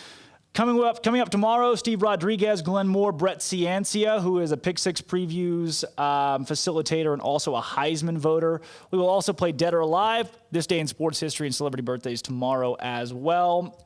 Looking at other stuff we missed out on today, Armstrong, we had a lot of stuff. We do have updated scores on our brackets for our Baylor's second best, which will name the second best player of the last decade for Baylor. Right now, your score on Twitter, Laquan McGowan has 21% of the vote compared to Treston Ebner's 29%. Ebner is going to win that one. You've got Lake Seastrung. 79. You said 29. 79%. 79. Ebner has that. Thank you.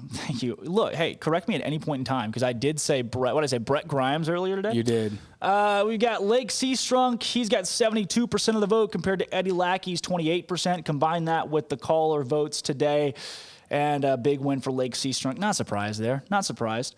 Then Tevin Reese and Bryce Hager. This is the one that everybody kind of got tripped up on. Not really callers necessarily, but this is going to be an upset where Bryce Hager, 77% of the vote compared to Tevin Reese's 23%. An absolute blowout for Bryce Hager. I'm surprised by that. People love Baylor offensive players from this last decade, but here we are in a situation where Tevin Reese is going to go down to Bryce Hager, but I don't think Baylor wins a Big 12 championship if not for Bryce Hager. I know we missed out on a couple of your Riverbend Liquor and Wine text line messages. We'll get to those tomorrow as well and break those down. A lot of questions about the offensive coordinator still coming in, Jeff Grimes. Big hire. I'm excited about it. Armstrong's excited about it. And how we're going to close out this show, though, is a game between – wow. We have one caller on to play Music Monday. Guess who it is? It is April Toll. She said she'd call in. My sweet, sweet mom has called in. Your mom? To Up-Tempo. Yes. To play Music Monday. Mom, how are you? I'm good. I'm so going to lose this. You're an expert at this, so give me a. I'm your mother. You have to let me. Let me she win. wants a handicap. Give me here. a chance. Yes, a handicap would be great. Okay. All right. Folks at home listening, here's how this is going to go. Armstrong has queued up 25 seconds of music that I have never heard in my entire life. Armstrong has picked these songs out. I had nothing to do with them. We're going to play it twice. I'm going to write down the 5 songs that he plays on this little sheet of paper and hopefully get them all correct. My mom is going to do the very same thing, and if she wins, if she beats me, she gets a T-shirt. Mom, are you ready? I'm ready. Armstrong, hit me with Music Monday. Here we go.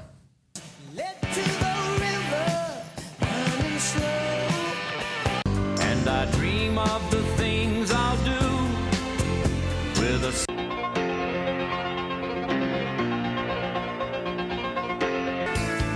should have been different, but it wasn't different, was it?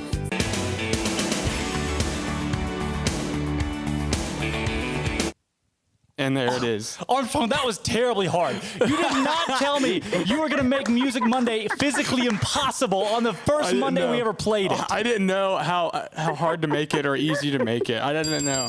Negative 63, and I'm not backing down on that. Mom, I know you got one of them because I know you got song number 4. You got one. Okay. She did get one. I am also at one.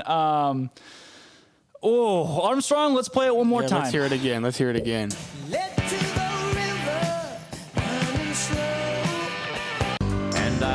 dream of the things I'll do with a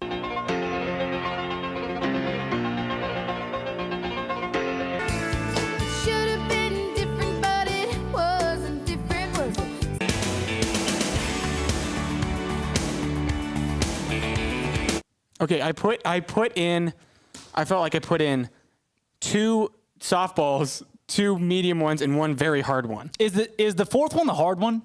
No. That's a medium one. Okay. All right. Okay. My list has 1 song on it, and Mom, what's the first song? Yeah. Well, what did you get?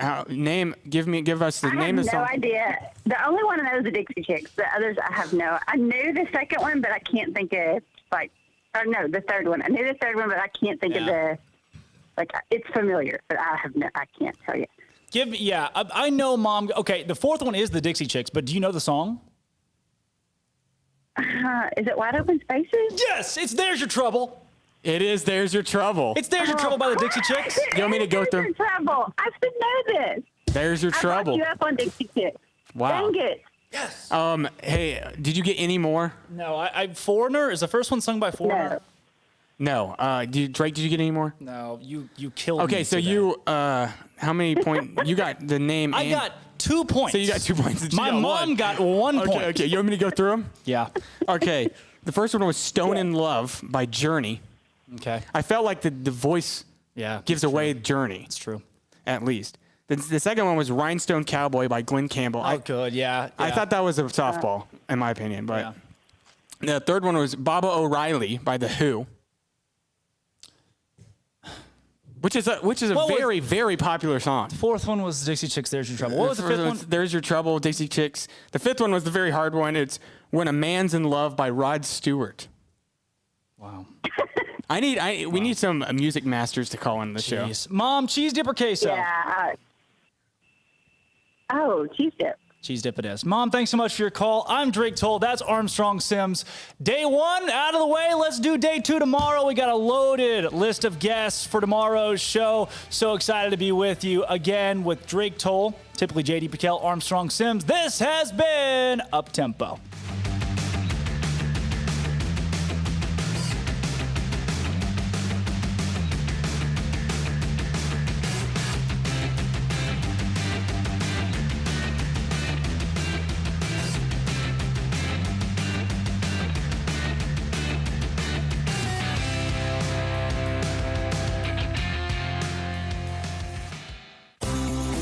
Ideal MRI is a small family business right here in Central Texas. We're open to support you while lowering the cost of healthcare bills. When you need an MRI, ask your doctor for an Ideal MRI. Visit us at idealmri.com or call us at 833-IDEAL-MRI.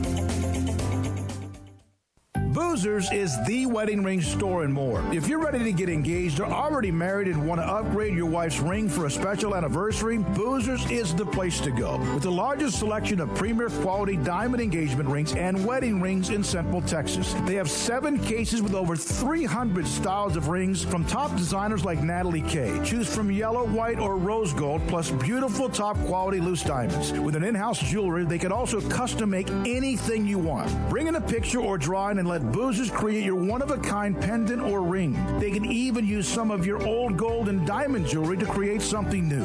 At Boozers, you'll find a great selection of quality timepieces, and Boozers is the place for expert watch maintenance and repairs, too.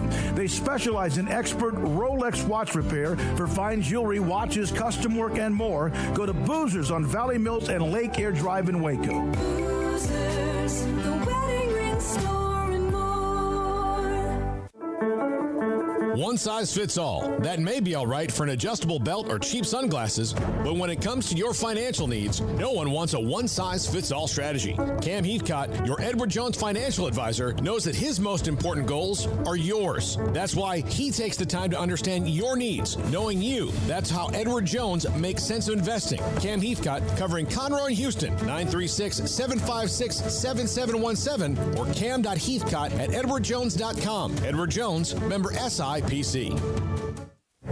Stepping into the boots of a U.S. Army officer can add confidence and leadership skills to your son or daughter's career path. See all the things they can achieve in our boots at GoArmy.com. U.S. Army Waco Recruiting Company, 254-598-8131 or 254-776-1543. Riverbend Liquor and Wine has their easy-to-access drive-thru open and convenient and clean in-store location on the corner of Lakeshore Drive and North 19th Street in Waco. Riverbend Liquor has the best and most extensive variety of craft beer selections in Waco, and Balcones whiskey, including single malt, pot still, baby blue, rye, brimstone, and the all-new lineage in stock. Riverbend Liquor and Wine, family-owned and operated, and a hidden gem in Waco on Lakeshore Drive and 19th Street. And find out more on Facebook and Instagram.